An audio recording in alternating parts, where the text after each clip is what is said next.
Hola, antes de empezar este episodio, me gustaría recordarte que mañana empieza la oferta especial por mi cumpleaños en la formación avanzada de Academia de Inversión. Así que estate atento a tu bandeja de correo electrónico, ya que la recibirás este lunes. Tras este breve recordatorio, empezamos con el programa.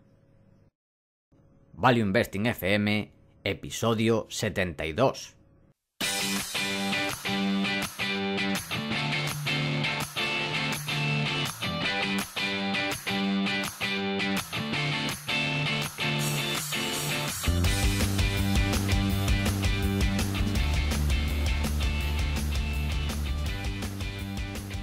Hola, soy Paco Lodeiro.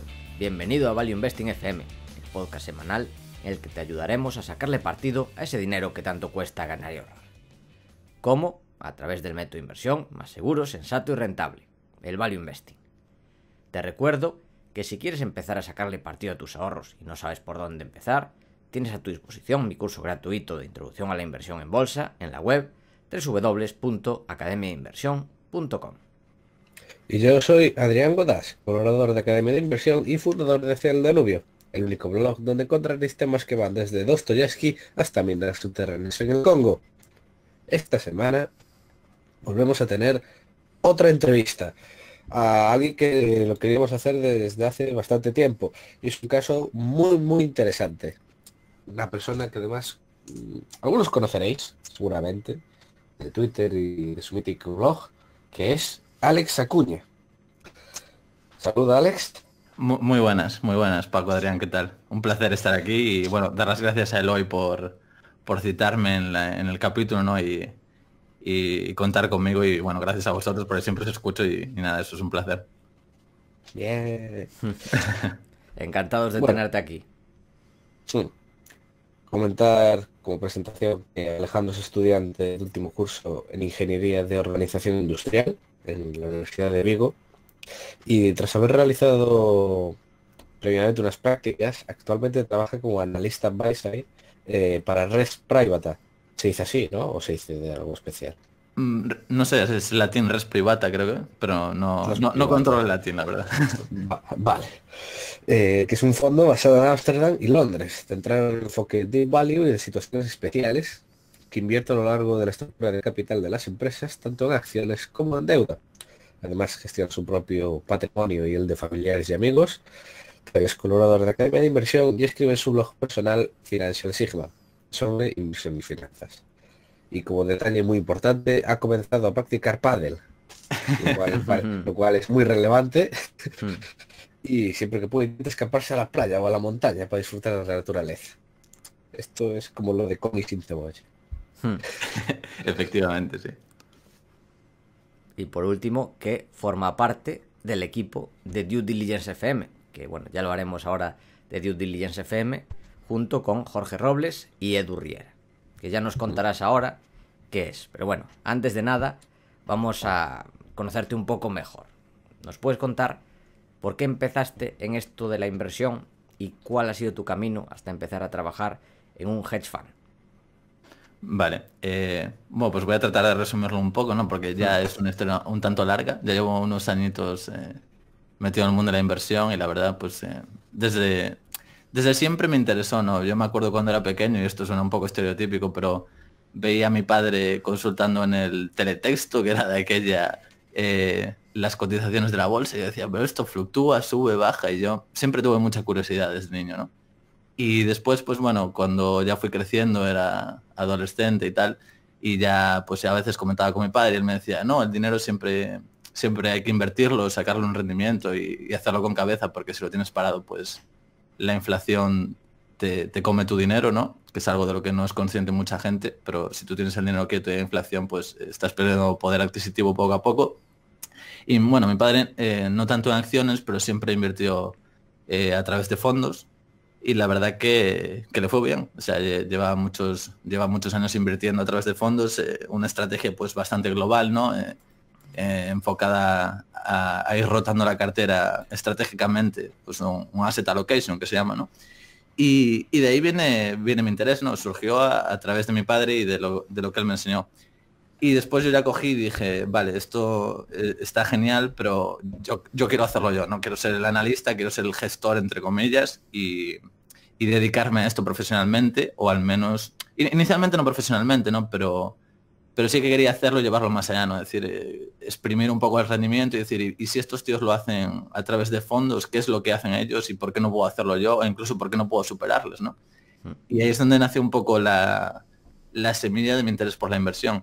Y bueno, a partir de ahí pues ya fue haciéndose todo más grande, entre comillas, ya fui metiéndome más en profundidad en este mundo, ¿no? De sobre todo el value investing y la inversión. Y ese es un poco el nacimiento. Y después, cómo llegué a ser profesional, no que ya es mucho decir, pero realmente sí, o sea, a día de hoy puedo decir que ya me dedico profesionalmente, al menos en parte. Pues bueno, a raíz de analizar, ¿no? y de hacer muchos contactos en lo que es pues otros analistas, tanto amateur como profesionales, y de moverme bastante a través de internet, que creo que mucha gente no es consciente todavía de las oportunidades que ofrece internet, porque hoy en día tú puedes coger y hablarle a una persona que esté pues en Singapur, o que esté en Estados Unidos, o que esté en Ámsterdam, contactar con ellos, compartir ideas y entablar una relación, ¿no? Lo cual no era posible. Entonces yo creo que mucha gente tiene infraexplotado el poder internet a día de hoy, ¿no? Y a través de esto, ¿no? De comentar una idea a la que yo llegué a través de un write-up, de una tesis de inversión con los autores, pues fui entablando relación y fui pues eso, intercambiando ideas, intercambiando mis visiones sobre el mercado, sobre la inversión, hasta que un día, pues hablando con estas personas, me dijeron, bueno, yo estaba hablando con uno de los portfolio managers de este fondo que trabaja desde Londres, y me dijo, bueno, ¿por qué no te reúnes con mi socio y conmigo una llamada 3, así te conocemos? Y yo dije, vale, bueno, encantado, ¿no? Y ya en la propia llamada, cuando nos reunimos, pues me ofrecieron conocer en persona. De hecho me ofrecieron pagarme el vuelo para ir a Ámsterdam. Bueno, esto fue el año pasado. Y, y ahí les conocí, y desde ahí hasta ahora, ¿no? Entonces recientemente, pues después de haber estado de prácticas con ellos el año pasado, y después de pues seguir trabajando y mantener la relación, hace cuestión de 2 meses, soy bastante malo para los tiempos, pero creo que 2, 3 meses máximo, pues sí que ya negocié pues como un puesto de analista, aunque yo estoy en mi casa, o sea, no estoy en Amsterdam ni en Londres todavía, porque todavía tengo que acabar mi carrera como ingeniero, pero pues analizo directamente para ellos, ¿no? Ellos tienen una serie de sistemas y una serie de formas de generar ideas. Esas ideas las filtran, y cuando dicen, bueno, pues esta idea te encargas tú, y me dicen, pues ponte a analizar, nos das tus conclusiones, y diariamente o semanalmente o en lo que corresponda, pues hacemos reunión a través de Skype, generalmente, debatimos y vamos trabajando de esa manera en remoto. Que yo creo que es una industria que es muy proclive a que ocurra esto, ¿no? Porque al final tú no tienes que estar exclusivamente de manera presencial para trabajar, ¿no? Al final el trabajo de un analista pues es para sí mismo, por decirlo así, ¿no? Leer mucho, hacer tus números, sacar tus conclusiones y después llevárselas al portfolio manager, o de quien dependa la decisión, debatir, y a partir de ahí pues o se sigue para adelante o se descarta la idea, que generalmente en la mayor parte de los casos siempre se descarta, porque hay que ser muy estricto con lo que seleccionas, ¿no? Y no sé, eso es un poco el resumen, no sé si os da una idea o si queréis que comente algo más, pero ese yo diría que es el resumen de mi pequeña trayectoria, que es muy pequeña todavía, pero bueno, ahí estoy. ¿Y cómo, dentro de esto, cómo descubriste el value investing? Porque bueno, ¿cómo surgió? Bueno, tuviste interés en la bolsa. ¿Qué descubriste primero? ¿Descubriste primero el value investing? ¿Empezaste con otras cosas? Porque bueno, ya se sabe que es complicado descubrir el value investing dentro de lo que cabe, ¿no? Sí, sí, sí, no, yo creo que totalmente, ¿no? Muchas veces yo creo que la gente cuando llega a la inversión llega con ideas muy, muy equivocadas y muy peligrosas, ¿no? De, pues, trading a corto plazo, hazte rico sin esfuerzo y sé un jornalero bursátil, ¿no? Este tipo de enfoques pues siempre llevan al desastre. Pero la verdad es que es una pregunta en la que me pillas, Paco, porque no tengo muy claro cómo llegué al value, pero yo creo que siempre fue un enfoque que en el momento que llegué dije, vale, esto es un poco el camino que hay que tomar, porque me parecía tan sensato y tan lógico que era el camino que había que escoger. Y yo creo que realmente llegué pues leyendo a otros inversores por Twitter, por redes sociales, leyendo algún libro, Y ya desde un principio sí que siempre tuve un enfoque value, ¿no? O sea, yo desde que empecé a invertir tuve la suerte de rodearme siempre de gente que sabía más que yo y poder beber de su enfoque, ¿no? Y entonces realmente nunca me había atrapado en estos mundos un tanto oscuros, ¿no? De análisis técnico y de trading y toda esta parafernalia. Pero no te sabría decir exactamente cómo llegué. No lo tengo claro. Curioso, porque la gente suele quedarse con ello, suele empezar, claro, porque tú tampoco tuviste unos malos comienzos, o sea, nunca caíste en esas redes, como suele pasar. Entonces, claro, igual no cambió tanto para ti. Entonces no fue Sí, tanto shock. sí, ahora pensándolo, creo que más bien llegué al value investing a través un poco de leer sobre economía, ¿no? Porque siempre me interesó aprender sobre economía y quizás leyendo Juan Ramón Rayo, Escuela Austríaca, y yo creo que al leer sobre economía y ver los vídeos en YouTube, pues yo creo que en recomendaciones y tal me salió el tema del value. Y yo creo que a través de eso es a donde llegué, ¿no? Y a partir de ahí arranqué. Porque yo al principio tenía un enfoque quizás un poquito más macro incluso, ¿no? Mis ideas, pues, me centraba en la parte macro de quizás materias primas, no como tal, sino pues empresas tipo Antofagasta o Bacafrost, que las dos dependen de supply and demand de una materia prima subyacente. Y creo que llegué por ahí. Pero no te sabría dar una respuesta concreta, pero creo que es algo así. Muy interesante. Ujú. Y en todo este tiempo que llevas, ¿cuál dirías que es la lección más importante que has aprendido durante tu carrera? O sea, pero de inversiones. Vale, bueno, es una pregunta compleja, pero a ver, yo creo que la lección más importante de la inversión, creo, es que hay que ser, aunque suene un poco básico, ¿no? Pero creo que hay que ser una persona muy flexible y muy abierta de mente. Y estar dispuesto a cambiar de idea muy rápidamente. El otro día leí una frase, no sé de quién es, que es Strong opinions weakly held, ¿no? Que tienes que tener una opinión muy sólida, de convicción máxima, pero que la puedas cambiar muy rápidamente. Y yo creo que esto es fundamental, es esencial en la inversión, porque vas a cometer errores, eh, todo el mundo va a cometer errores, no hay inversores exentos de cometer errores, porque al final es un juego probabilístico esto, ¿no? Y lo importante es darse cuenta rápidamente. E incluso diría que en tu cabeza tienes que mantener dos ideas opuestas al mismo tiempo. Casi un estado de ser un optimista por un lado y una especie de pesimista paranoico por otro, ¿no? Aunque es un poco exagerado, pero decir, yo tengo la convicción de que esto es un long, o sea, de que me voy a posicionar a favor de que esto lo haga bien, o al revés, ¿no? Pero tengo que tener esa convicción muy grande para poder posicionarme y al mismo tiempo tengo que estar dándole vueltas en mi cabeza a destruir la propia tesis, ¿no? A decir, ¿cómo puedo yo destruir esta tesis? ¿Cómo puedo matarla? Y si no soy capaz de hacerlo, aún así estármelo cuestionando y revaluándolo, ¿no? Que pues, suena muy exagerado, ¿no? Como si lo estuviese haciendo a cada minuto, pero hay que hacerlo pues cuando hay nueva información o cuando algo cambia. Pero yo creo que ese es el enfoque y una de las lecciones que aprendí. Y después tener una visión independiente, ¿no? O sea, de nada sirve ir a rebufo de otros inversores, de nada sirve ir a rebufo de los fondos de inversión de tu país, ni de ningún otro. Sí que son fuente generadora de ideas y de una filosofía, ¿no? Pero de nada sirve ir a rebufo. Tienes que tener tus propias ideas y tener la convicción y profundizar en ellas, ¿no? Incluso mantener a veces ideas contrarias, o sea que eso es lo que crea un mercado al fin y al cabo. No todo el mundo tiene la misma opinión y por eso no hay, si no, no habría mercado, no habría transacciones. Si todo el mundo valorase todo al mismo precio, no habría mercados. Y yo creo que esas son dos lecciones fundamentales. No sé qué os parece a vosotros, pero No, totalmente de acuerdo. O sea, hay muchas más, pero estas son básicas, sin duda. Y hablando un poco de tu estilo de inversión, o de estilos de inversión, porque está por un lado tu estilo de inversión y también el estilo del hedge fund en el que trabajas. Si nos puedes comentar los dos y en qué se difieren un poco. vale. Sí, me parece bastante interesante, de hecho. Pues voy a empezar por el fondo, no por res privata. Seguimos un enfoque deep value y de situaciones especiales, pero bueno, son personas con mucha apertura de mente también. O sea, si tú tienes una idea que no case exactamente con el estilo del fondo y defiendes la tesis, pues probablemente los portfolio managers, que son dos, pues te van a escuchar y podemos llegar a implementarla. ¿Cuál es la particularidad para mí más grande respecto a lo que hago yo y respecto a lo que hacemos en el fondo? Que también invertimos pues en el resto de la estructura de capital, pues en la deuda de las empresas o en otros instrumentos.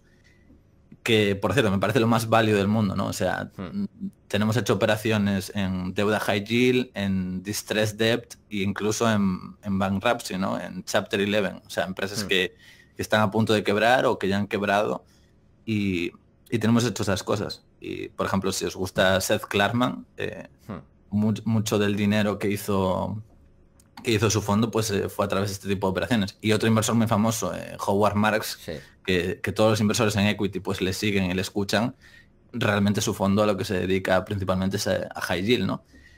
Y yo creo que esos es los principios de la estrategia de res privata. Realmente no deep value en que los múltiplos estén deprimidos porque sí, ¿no? Pero sí en coger cosas que tengan un free cash flow yield alto y que transitoriamente se encuentren en una situación difícil. O simplemente que no se entienda, ¿no? Que no se entienda bien esa industria, que no se entienda bien esa empresa y que haya un margen de seguridad muy elevado. Lo que siempre hace énfasis, siempre es el downside. Ellos se preocupan muchísimo más de cubrir el downside y de que un año malo el fondo lo haga bien, de que tener un upside muy grande. Y de hecho, eso se notó, por ejemplo, en los resultados de 2018, donde pues muchos fondos cayeron y realmente nuestro fondo no. Entonces yo creo que eso es un factor muy importante. Si tú te libras de las caídas y después lo haces bien o a la par que el mercado, pues realmente estás generando muchísimo alfa. Y por último, lo que también tendrían de distinto es un enfoque un tanto más cuantitativo, de usar Big Data, por decirlo así, o de usar datos, que esto es algo que yo creo que no está muy valorado en España, pero creo que va a ser una tendencia, ¿no? Juntar un poco lo que es el value o la inversión fundamental con la inversión quant y hacer una especie de approach quantamental, por decirlo así, yo creo que va a ser una tendencia importante. O sea, la decisión siempre depende del analista humano, pero la obtención de datos y el tratamiento de los datos se puede automatizar. Y bueno, esto es algo que a los ingenieros les gustará mucho y a mí como ingeniero pues evidentemente me gusta, pero creo que es un enfoque que está infraexplotado en España y que se pueden hacer muchísimas cosas por este camino. No puedo decir los detalles, pero sí que es parte del proceso y de los sistemas que tiene el fondo. Sí, aquí Y bueno, tenemos a Andrómeda, que igual lo utiliza, pero tampoco puede decir los detalles. Exacto, no me Claro. acordaba de Andrómeda, pero exacto, ellos tienen comentado que hacen esto y me parece súper interesante. Y de hecho ellos, pues en el nicho en el que están, ¿no? Que es todo high tech y lo más novedoso, pues les pega muchísimo. Y les va muy bien, parece, ¿no? Sí, sí, muy bien. ¿Y qué Pues ibas sí, a comentar? no, yo creo que es el enfoque del fondo. No sé si tenéis alguna pregunta o queréis que profundicen algo hasta donde pueda, o si está claro, y si no, pues ya paso a mi visión personal. Bueno, aquí hay que decir que nos gustaría saber las posiciones del fondo, pero es un fondo opaco. Es un fondo con el dinero de una familia y no les interesa que se sepa. Y me parece normal. Sí, no, las posiciones no se pueden, no se pueden detallar, ni el rendimiento del fondo, ni nada en absoluto. Realmente es un fondo en el que no hay capital externo, por ahora. Quizás en el futuro pueda haberlo, pero por ahora no hay capital externo, es todo de los dos dueños del fondo. Y bueno, pues creo que más o menos ha quedado claro. No sé si Adrián tienes alguna pregunta sobre el fondo. No, yo tampoco. Entonces puedes comentar si quieres tu estilo de inversión y en qué se diferencia. Sí. Ok, vale. Bueno, mi estilo realmente es muy parecido, ¿no? Me gusta el tipo de situaciones donde hay un downside muy limitado y un upside relativamente, pues, asimétrico. Pero bueno, esto es algo evidente, ¿no? A quien no le gusta eso, o sea, todo inversor le gusta esa situación. Pero sí que me gusta un enfoque más... Es difícil diferenciar entre value y growth y yo creo que es erróneo muchas veces cómo se plantea, sobre todo por cómo se analiza. Bueno, no sé mucho de factor investing, ¿no? Porque, que me disculpe el que esté escuchando y sepa bastante de factor investing, pero muchas veces al analizar el factor value, yo creo que se cae en la trampa de simplemente analizar múltiplos sobre book value o sobre determinados múltiplos y eso lo que crea es una distorsión, ¿no? O sea, yo no creo que una empresa esté barata porque cotiza un múltiplo barato respecto a su histórico o respecto al total del mercado. Pero sí que me gusta centrarme más en la parte más value o deep value que en la parte growth, ¿no? Aunque yo creo que hay que ser abierto y tener de todo en cartera, ¿no? Entonces mi filosofía de inversión es una parte más destinada a situaciones especiales y situaciones más value, por decirlo así, aunque salvando la definición, ¿no? Y después también empresas pues que se fundamenten más en el crecimiento, ventajas competitivas, una posición dominante en el mercado, bueno, calidad de la propia empresa, unos retornos altos, que esto es algo que también buscamos en el fondo, ¿no? Me refiero que nadie piense que solo nos metemos pues en navieras, que por ejemplo las navieras es algo que quedó absolutamente descartado en su momento por ser un sector terrible. Y yo, Bien por hecho. ejemplo, Adrián ahí, el sinking ship, ¿no? El barco hundido le El barco vuelve a su origen, al bueno, fondo del mar. debajo del mar, ¿no? Podéis poner la canción de la sirenita después de fondo en el podcast. Es verdad que lo pusiste por buenísimo. Es muy buena la canción, le viene al pelo, ¿no? Debajo No, yo por del mar. ejemplo, a título personal en la cartera familiar sí que tengo una pequeña posición en TGP y vendí algunas puts en el momento de máximo estrés de TK, ¿no? Porque sin ser empresas buenas y siendo un sector desastroso, sí que siempre creo que hay un límite de valoración en el que tú puedes entrar y generar alfa y generar valor. Pero, por ejemplo, a nivel del fondo, pues no le gustan este tipo de situaciones donde hay muchas partes móviles y donde la tesis depende de muchos factores exógenos. Quieren cosas, pues, donde se vea una cierta claridad. Entonces, no porque sea ese enfoque tiene que ser sectores desastrosos, ¿no? Pero pueden ser sectores que en un momento determinado pasan por una mala racha y vemos una visibilidad a largo plazo de que eso va a cambiar. Y entonces también se cumple a veces el factor calidad, por decirlo así, ¿no? Bueno, me fui un poco por las ramas, disculpadme, pero hablando de mi cartera de nuevo, ¿no? Pues eso, tengo pues una parte más centrada en ese tipo de situaciones a la que destino un porcentaje. No es un porcentaje fijo, depende de las situaciones que encuentre. Y después un porcentaje, pues, o una parte más destinada a empresas pues de mayor calidad, de mayores ventajas competitivas. Intento centrar o crear una cartera que cuente con los dos mundos, ¿no? Y por eso digo que me gusta ser flexible. O sea, a mí nada me impide apreciar el valor que podía tener Facebook cuando cotizaba a $140 y nada me impide comprender el valor que puede haber en comprar ticket a una determinada valoración o en comprar acciones de uranio o, bueno, de minas de uranio. Entonces yo creo que son enfoques que no son excluyentes, ¿no? Siempre existe ese debate, yo creo que es un debate inerte y erróneo. Y no sé si eso da un poco visión o si queréis preguntarme más en detalle, bueno, pues adelante. Yo creo que lo veremos más en detalle cuando comentemos las posiciones. Pero antes de eso, quiero que nos hables de este proyecto que es Due Diligence, qué es, cómo surgió y bueno, para muchos oyentes que seguramente que estén pensando en trabajar en el futuro en el sector financiero, ¿cómo puede ayudarles este proyecto? Perfecto. Pues sí, Due Diligence es un proyecto que todavía están haciendo, ¿no? Todavía no hemos salido, pero básicamente lo que vamos a hacer es un podcast sobre carreras profesionales en el mundo financiero.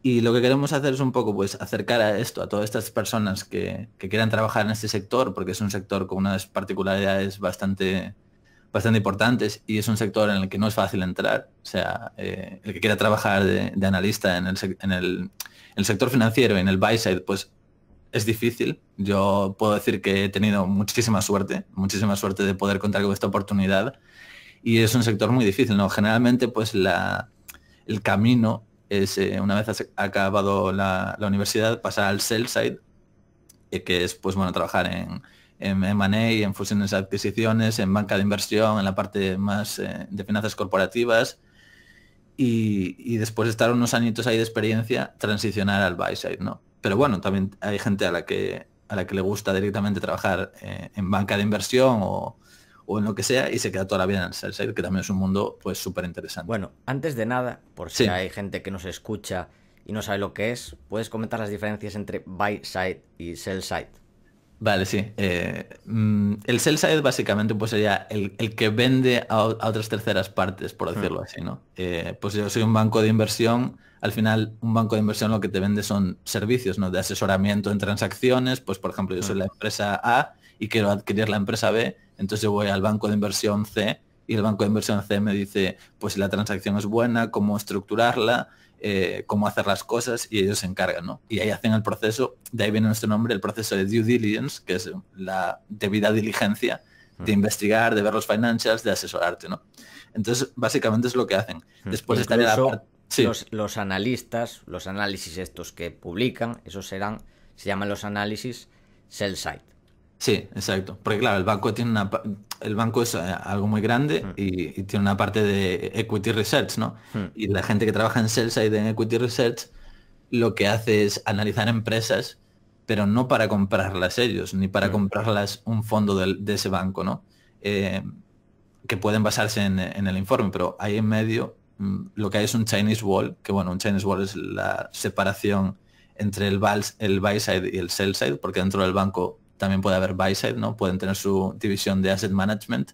Entonces lo que tiene que haber es una división pues para que no se filtre información y para que no haya un conflicto de intereses, ¿no? Para que la información que el banco recaba pues cuando lleva a cabo una transacción no se filtre al buy side y jugasen, por decirlo así, con información privilegiada. Bueno, esto era un poco para explicar esta parte, pero el sell side básicamente lo que hace es eso. Y el equity research del sell side lo que emite son informes sobre empresas que cubren y porque al banco pues le interesa dar ese servicio a terceros. Y ese servicio, ¿a quién va? Pues generalmente al buy side, que son fondos de inversión, bueno, pues todo el abanico, no pueden ser private equity, pueden ser hedge funds, pueden ser fondos tradicionales, pueden ser family offices, pueden ser fondos soberanos, lo que sea. Y ese sería el buy side, ¿no? La parte compradora, que son los que van al mercado y haciendo también un proceso de due diligence, de investigación y de su propio research, pues son los que compran y son los que adquieren esos activos. Y bueno, el banco también, pues el sell side también se encarga de lo que son las IPOs o de sacar la deuda de las empresas cuando quieren emitir deuda y bueno, de un montón de cosas. Es un mundo amplísimo, me parece un mundo súper interesante. De hecho, yo creo que, pues esto es una pequeña crítica, pero creo que está un poco denostado desde el value investing, ¿no? Como que se mira con recelo a todo lo que venga del sell side. Y yo creo que es bastante erróneo, porque creo que es un sector en el que hay muchísima gente muy, muy inteligente y muy, muy buena trabajando. Y quizás no tanto en España, pero si ves un poco el mercado laboral en Londres o en otros países, mucha gente que trabaja en fondos y que fundaron fondos vienen del sell side previamente. Pues sin ir más lejos, por ejemplo, mis jefes, ambos trabajaron en banca de inversión muchos años. Bueno, después también fundaron uno de ellos sus propias empresas y después fundaron el fondo. Entonces me parece un mundo súper interesante. Y volviendo un poco al tema, lo que queremos es acercar este mundo que muchas veces es desconocido, incluso para la gente que quiere trabajar en finanzas, pues no tiene muy claro qué es lo que hay dentro. Mucha gente no tiene claro que es un banco de inversión, piensa que es un banco pues que coge dinero y desde su propio balance lo invierte y no es así. O sea, el banco de inversión no invierte como tal, puede tener su división de asset management, pero está separada y generalmente es capital de los clientes.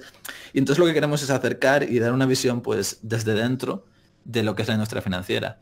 Y cuando digo desde dentro no lo digo por mí, ¿no? Que tengo una experiencia pues un tanto irrisoria para lo que es la experiencia, pero mis compañeros Edu Riera y Jorge Robles pues ambos trabajaron en banca de inversión muchos años, tienen una experiencia combinada bastante importante y saben muchísimo y lo que queremos es intentar compartir y enseñar todo lo que ellos saben.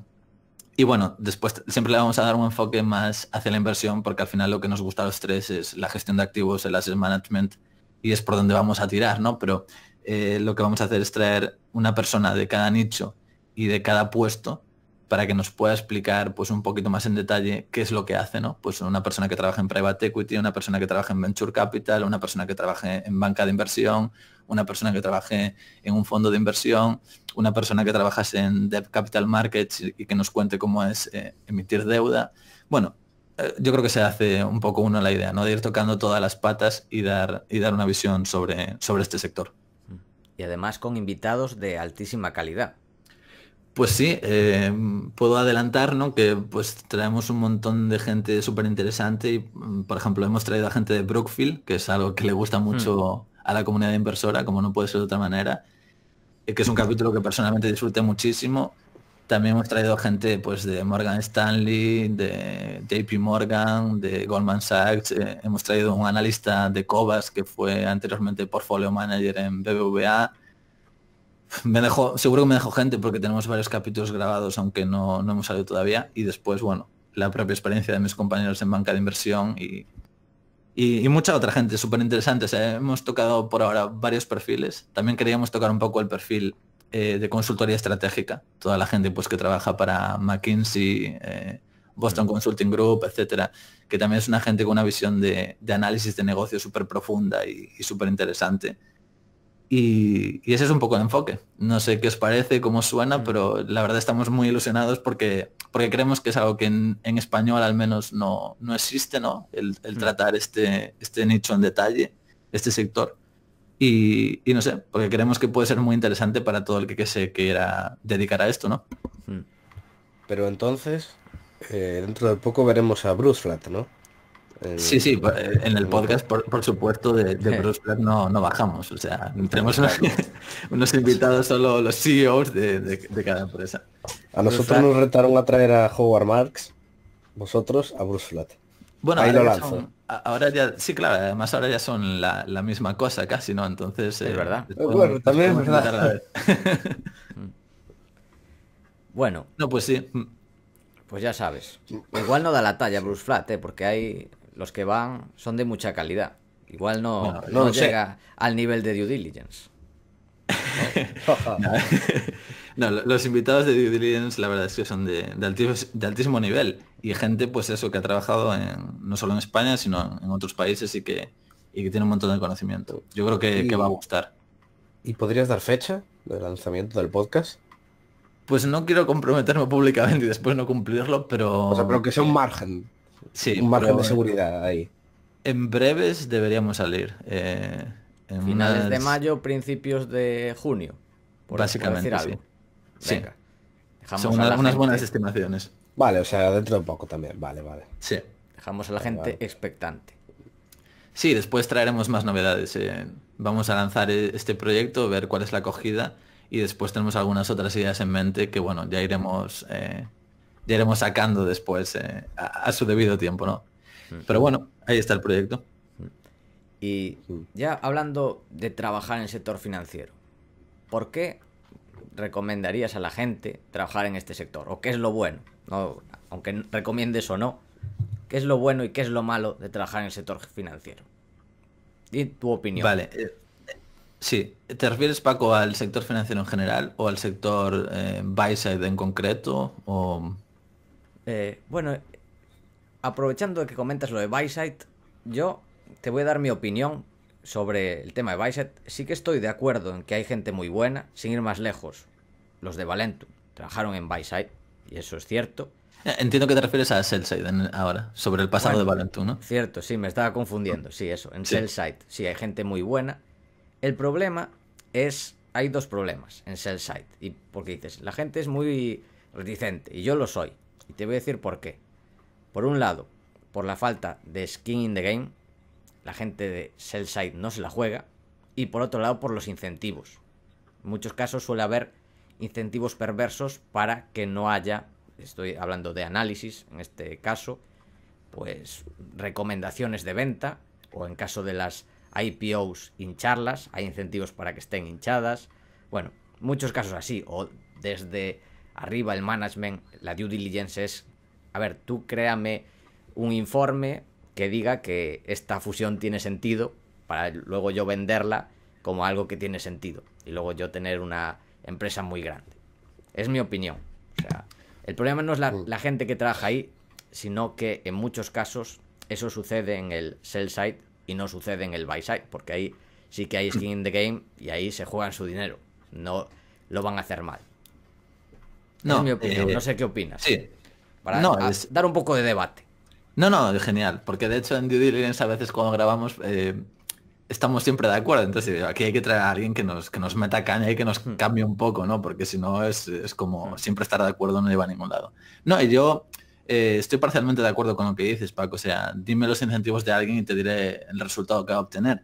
Pero aún habiendo esos incentivos a veces en parte perversos, en lo que estoy de acuerdo, yo creo que los informes sell-side hay que cogerlos de una determinada manera, ¿no? Al final el informe sell-side lo que te está es dando una visión sobre... Bueno, te está dando una visión, por una parte objetiva, sobre datos que haya de la empresa, que muchas veces el primary research que hacen pues es muy interesante y te traen datos que de otra manera pues quizás tú no podrías obtener, o directamente te traen datos que ya están, por decirlo así, masticados, entonces te están ahorrando a ti un trabajo que puedes destinar a otro tipo de actividades, ¿no? Pues simplemente a reflexionar sobre los datos que ya tienes delante de la mesa.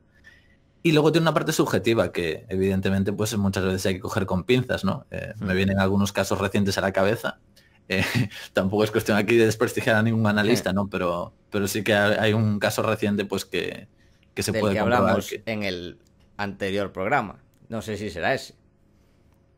sobre Work for Capital, ¿no? Que hay un informe ahí, Exactamente. pues vale. Pues sí, me parece algunos puntos bastante cuestionables. Pero yo creo que hay que cogerlo de esa manera, ¿no? O sea, coger el informe, leerlo, quedarse con las partes que puedan ser útiles para ti, pues como inversor, como parte compradora, como buy side, y el resto dejarlo ahí.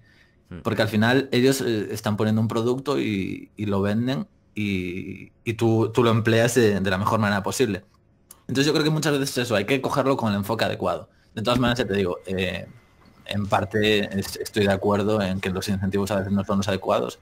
No por nada, sino porque es así, ¿no? Porque no hay skin in the game, citando aquí a Taleb, y es como... Es el enfoque, ¿no? Al fin y al cabo, el que te está vendiendo un informe de research puede hacerlo mejor o peor, pero no se está jugando su propio dinero. Se está jugando que vuelvas a por su research, pero poco más. En cambio, la parte compradora pues se está jugando muchísimo más, ¿no? Y bueno, la pregunta original era por qué recomendaría Cierto. Podemos seguir. trabajar, ¿no? Sí, que, sí, eso. que nos centramos aquí en esto. Eh, yo en general sí que recomendaría, ¿no? O sea, toda la gente que tenga ambición, yo creo que es un sector que te permite crecer profesionalmente de muchísimas maneras, ¿no? Es un sector que yo creo que premia de una manera muy fuerte la meritocracia, ¿no? Y eso me parece súper interesante pues para quien tenga ambición de superarse a sí mismo, por decirlo así, ¿no? Porque veo otras salidas profesionales que están quizás un poco más capadas en cuanto a lo que puedes conseguir. Tampoco quiero decir que aquí no vayas a entrar en Goldman y convertirte en el nuevo CEO de Goldman, pero sí que hay una progresión, ¿no? Y está como estructurado de una manera bastante interesante. Y después creo que es un sector que por la gente que atrae, por el capital humano que hay, siempre está a la vanguardia en muchos sentidos, incluso en el sentido técnico y tecnológico. Quizás esto es algo que muchos ingenieros en España pues no se plantean, pero es que realmente los bancos de inversión, las divisiones tecnológicas que tienen pues a nivel de las estructuras que tienen para hacer high frequency trading, por ejemplo, es un problema de ingeniería de telecomunicaciones súper interesante y emplean a muchos ingenieros, después ingenieros informáticos, y estoy seguro de que un ingeniero industrial como ingeniero también tendría cabida, y me parece una salida súper interesante, incluso por la parte técnica, porque eso, están a la vanguardia y son empresas bastante interesantes en este sentido. Y después la parte más financiera, yo creo que es súper interesante trabajar aquí porque si tú, por ejemplo, trabajas en banca de inversión, que repito, yo no lo sé, pero porque no he trabajado, y mi experiencia es muy limitada, pero por lo que he aprendido, pues escuchando a toda la gente que ha pasado por due diligence y por todo lo que aprendo de mis dos compañeros y lo que me cuentan, es un trabajo en el que aprendes muchas cosas de muchísimos temas distintos, ¿no? Al fin y al cabo, tú analizas una empresa, pero una situación siempre va a ser distinta de otra y aprendes un montón sobre diversos sectores, diversas compañías, al fin y al cabo estás aprendiendo cosas nuevas. Entonces, a la gente que le gusta aprender y que le guste adquirir nuevos conocimientos, pues creo que es un sector ideal para ellos, ¿no? Y también es un sector, yo por la gente con la que tengo hablado de banca de inversión y en general del sector financiero, creo que es gente que tiene las ideas súper estructuradas, que es capaz de transmitirlo de una manera muy limpia, muy ordenada, y yo creo que eso es algo inherente, ¿no? Al final tienes que tener una forma de trabajar y una forma de organizarte muy clara, muy concisa, de tener una atención al detalle muy grande. Entonces al final eso son habilidades, ¿no? Las llamas soft skills, ¿no? Que no son pues tus conocimientos principales, pero una determinada manera de trabajar y desenvolverse que yo creo que es extrapolable después a cualquier otro sector. Entonces yo creo que por esos motivos y otros muchos, pues quizás trabajar un tiempo en banca de inversión o en el sector financiero, yo creo que te abre muchísimas puertas después a otros proyectos, ¿no? Incluso a emprender por tu cuenta o a trabajar para otras empresas para las que, pues es una salida muy típica, es si tú trabajas en banca de inversión con X cliente, pues que ese cliente te acabe fichando a ti, ¿no? Para que tú trabajes para ellos directamente. Entonces, no sé, me parece un sector con muchísimas oportunidades, muy bien pagado y que ofrece un montón de cosas. También hay partes negativas, ¿no? Al fin y al cabo, Que es un una sector... cosa, antes de hablar de las partes negativas, Sí, comentar que es, siendo un poco más materialistas, yendo al Bill Metal, es muy bien pagado, yo diría muy bien pagado, porque es bastante común en poco tiempo estar en las 5 cifras. Las 5 cifras al mes, me refiero, no al año, obviamente. sí. No, es un sector muy bien pagado y yo diría que a día de hoy solo hay dos sectores también pagados, o tres, ¿no? Uno sería, pues, abogacía al más alto nivel, ¿no? A nivel corporativo, a nivel de grandes despachos, grandes tecnológicas, pues tipo Google, Amazon, que también permiten ganar unas sumas importantes de dinero, y después el sector financiero. Yo casi que pondría el sector financiero de primero, porque generalmente no solo tienes tu salario, sino que tienes tu salario más un bonus, y el bonus en muchos casos puede incluso igualar a tu salario, ¿no? Entonces es algo muy jugoso, ¿no? Como dices, poniendo solo el dinero encima de la mesa, pues es un incentivo enorme.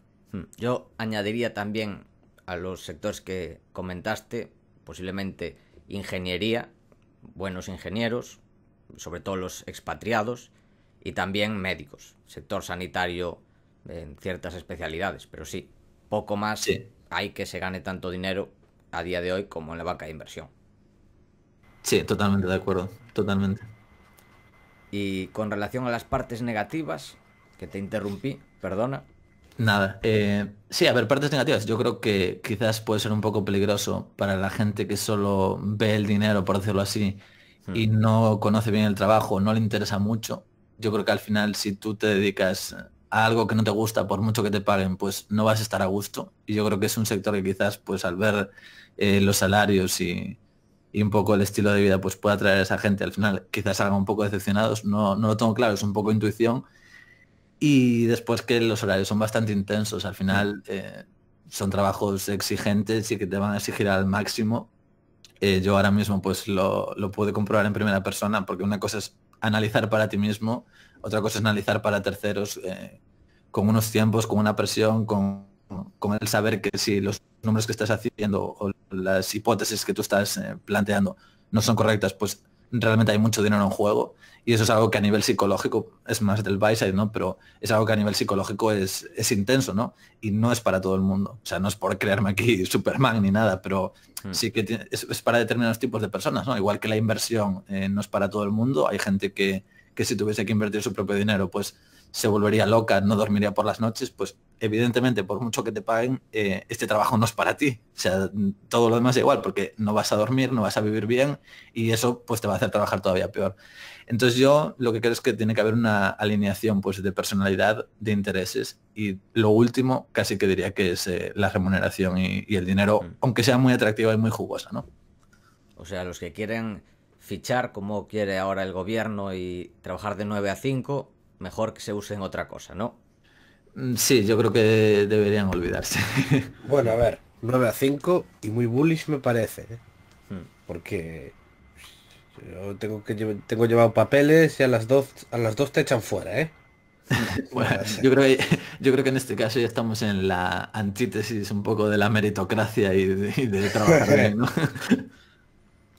Bueno, entonces eso, trabajo duro, pero si te gusta, puede ir bien.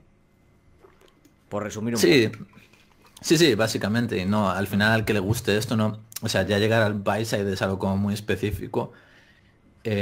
Bueno, yo creo puedes que tener- si nos están escuchando es que le gusta el tema de las finanzas, así que eso podemos darlo por hecho para gente que esté escuchando Value Investing FM. Sí, no, eso sin duda, sin duda. Pero me refiero que al final es un privilegio, ¿no? Yo, si puedo dedicarme a esto el resto de mi vida profesionalmente, para mí es una victoria y un privilegio y vamos, encantadísimo, aunque tenga que a veces echarle más horas, porque es algo que disfruto, ¿no? Pero la persona que quizás no tenga esa pasión, pues sí que quizás no le haga tanto fit el trabajo. Pero bueno, sí, ya no me lío más. Bueno, y la última cosa, y la última parte negativa, que no es negativa del trabajo en sí, es que es muy, muy complicado entrar ahí. Pero Sí. para eso ya está Due Diligence, que empieza dentro de 2 semanas. Y ya sabéis dónde está. Por supuesto, este contenido no ha sido promocionado ni Sí. pactado breve. Pero No, obviamente, ¿no?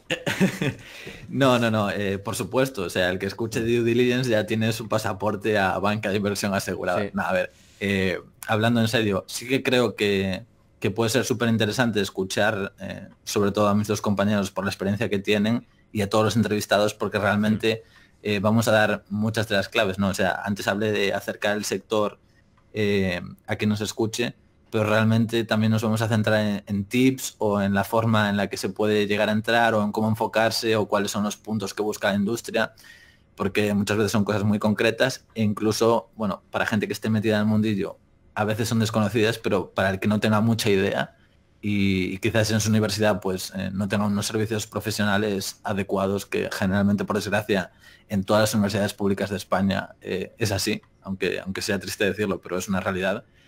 Pues sí que le puede venir muy bien, ¿no? Entonces también es lo que queremos suplir en ese sentido, intentar ayudar al que quiera a que pueda enfocarse de la manera adecuada pues para entrar aquí. Bueno, y la última parte negativa, que es que Hmm. si entras en banca de inversión, la mitad de las palabras que vas a decir va a ser en inglés, van a ser anglicismos. La gente que conoces de banca de inversión habla así y dices, ya los puedes fichar. La gente va a Sí. saber dónde trabajas. No, Mira, y yo... mira, Alex, ya dijo tips, dijo no sé qué, ¿ves? Ya se le empieza. Sí, no. Lleva 2 meses y no lo puede evitar. Hey, No, de verdad que no lo hago a propósito y muchas veces es una pena, ¿no? Porque nuestra lengua es súper rica, pero primero que hablo mucho en inglés y leo todo el tiempo en inglés, o sea, claro. ya estoy como acostumbrado. Y cuando hablo de finanzas e inversión me salen muchas palabras en inglés, así que el que me escuche que me disculpe un poco por no hablar correctamente, pero sí, tú cuando escuchas a alguien que trabaja en banca de inversión o en un fondo de inversión, sobre todo si es fuera de España, pues le van a salir un montón de palabras, anglicismos por todos lados. Así que ya sabéis, si acabáis trabajando en este mundo de la banca de inversión, vais a hablar así. No lo podéis evitar. No, es imposible. Pero bueno, hey. es otro aspecto más a tener en cuenta. Sí, bueno. sí, la RAE ahí entrará, tendrá que disculparnos. Sí. Ahí si escucha este podcast reverte. ¿Qué pensaré?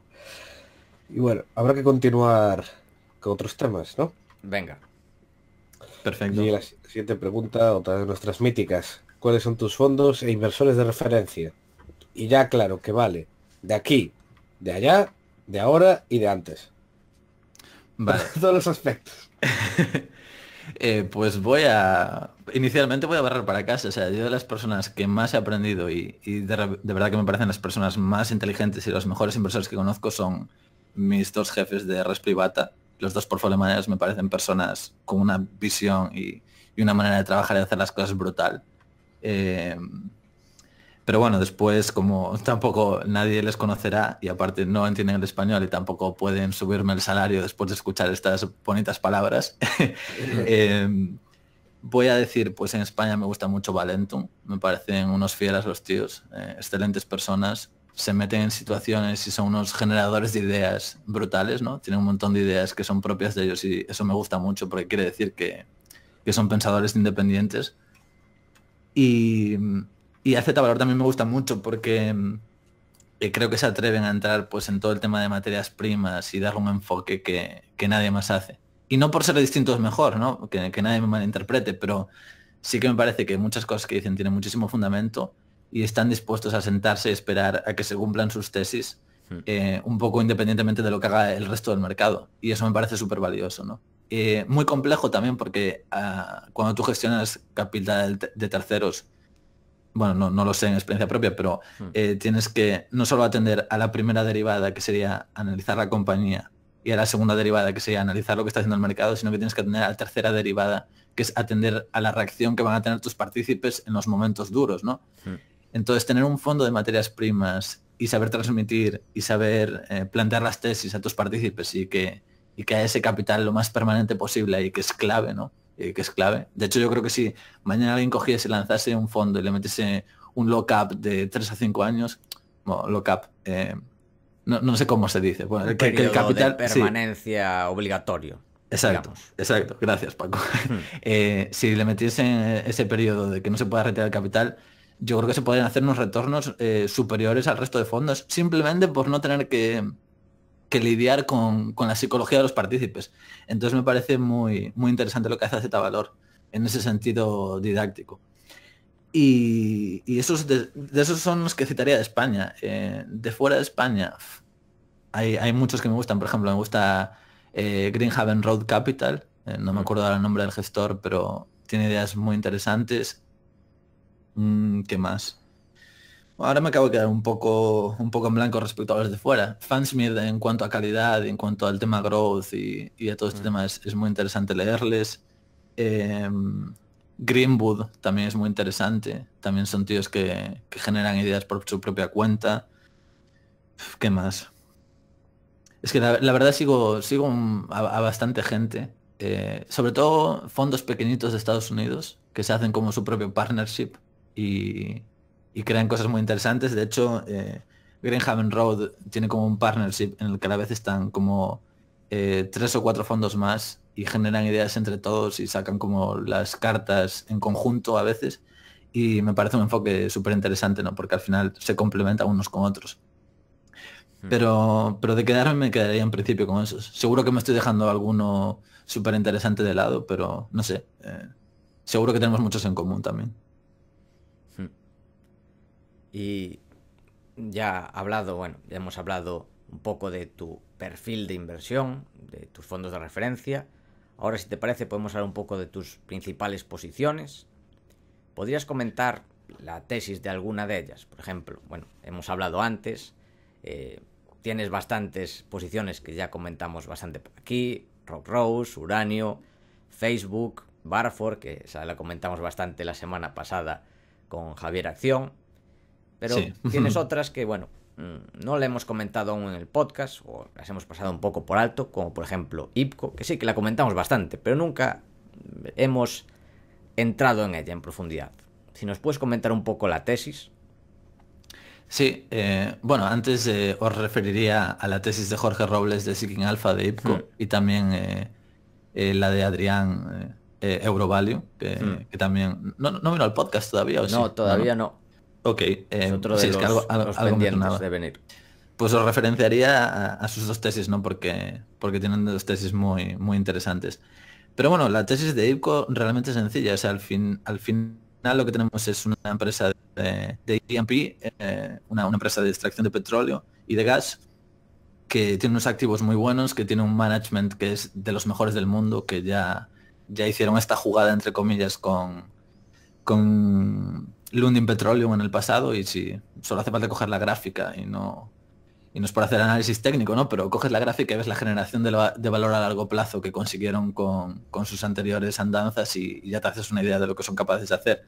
Y al final es una empresa que tienes insider ownership, que tienes intereses alineados, que tienes un management de 10, que tienes unos activos, aquí podrá explicar mucho mejor la calidad de los activos Adrián, ¿no? Que controla muchísimo más este tema, pero básicamente lo tienes todo y aún por encima tienes precio, ¿no? Porque están unos precios realmente muy deprimidos. O sea, con los últimos resultados la empresa rebotó un poco, pero sigue estando un descuento sobre el NAV enorme y estando a un operating cash flow yield pues enorme.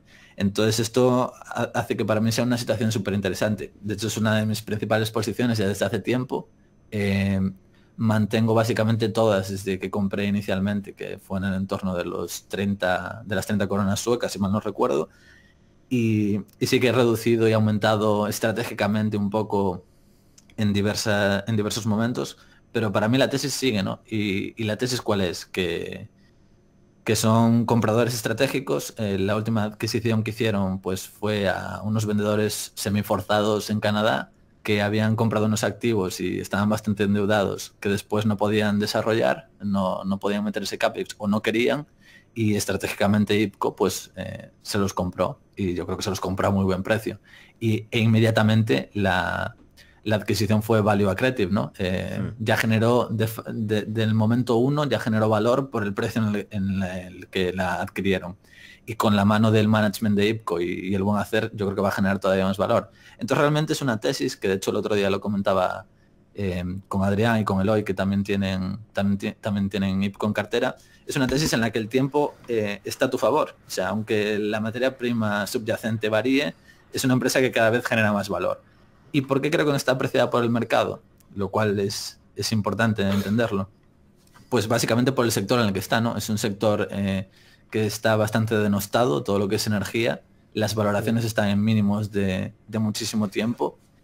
Y creo que el mercado las mira con recelo, y en cuanto tengas un poco de deuda, como ha habido defaults de deuda de este sector, pues el mercado ya te penaliza, ¿no? Pero realmente es una empresa en la que no veo un riesgo elevado. Veo muy poquito downside, y todo el downside que puede venir en la actualidad pues es de fluctuación de mercado y no de destrucción de valor por parte de la compañía, y son dos cosas que hay que diferenciar, ¿no?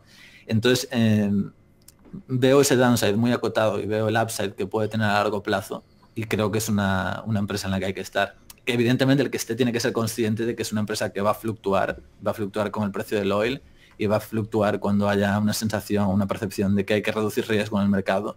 Pero precisamente eso es lo que hay que arbitrar, ¿no? Si tú eres un inversor inteligente, tienes que abstraerte de todo eso, comprar en los momentos que haya pánico, sabiendo que tu empresa está generando más valor, independientemente de lo que haga el precio de la acción.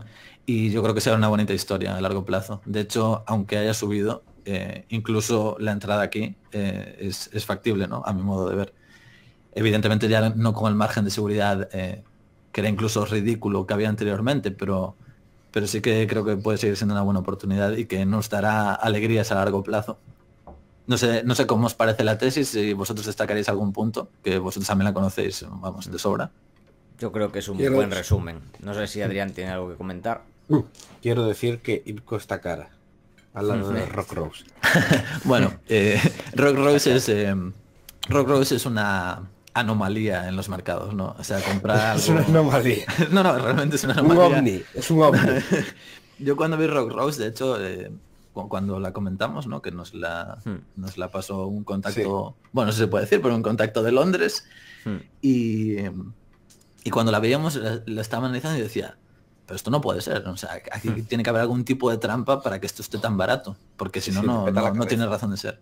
Y claro, yo que soy muy pesado con eso, además cuando habláis conmigo lo sabéis, de que siempre intento destruir la idea, intento buscarle el fallo, y o sea, soy un poco más pesimista quizás en ese sentido, y lo intenté y no fui capaz. Y bueno, ahí estamos posicionados también en Rock Rose, que siendo otro estilo de inversión, pues también depende del oil, pero súper interesante también.